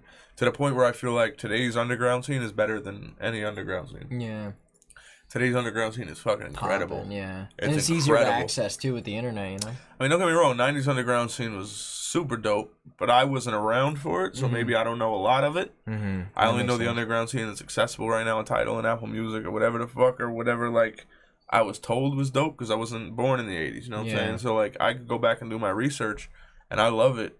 And the underground scene is dope, and it sounds cool, but the rappers now are just rapping better to me. The beats and the loops are just so much better because you have more access to samples. You have better ways to polish up. Like, you're not just limited to, like, this little equipment. Yeah. I like today's rap, not in the mainstream wise, but the stuff I listen to today, I like today's rap better than old rap. Word.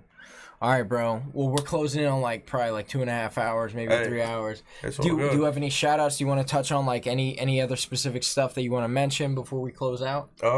Shit. I mean, just fucking wish me luck during this pandemic. If Hell you can help out bro. at all, man, come book a session. Come do something, man. Champion Sound Studios, we located in central New Jersey.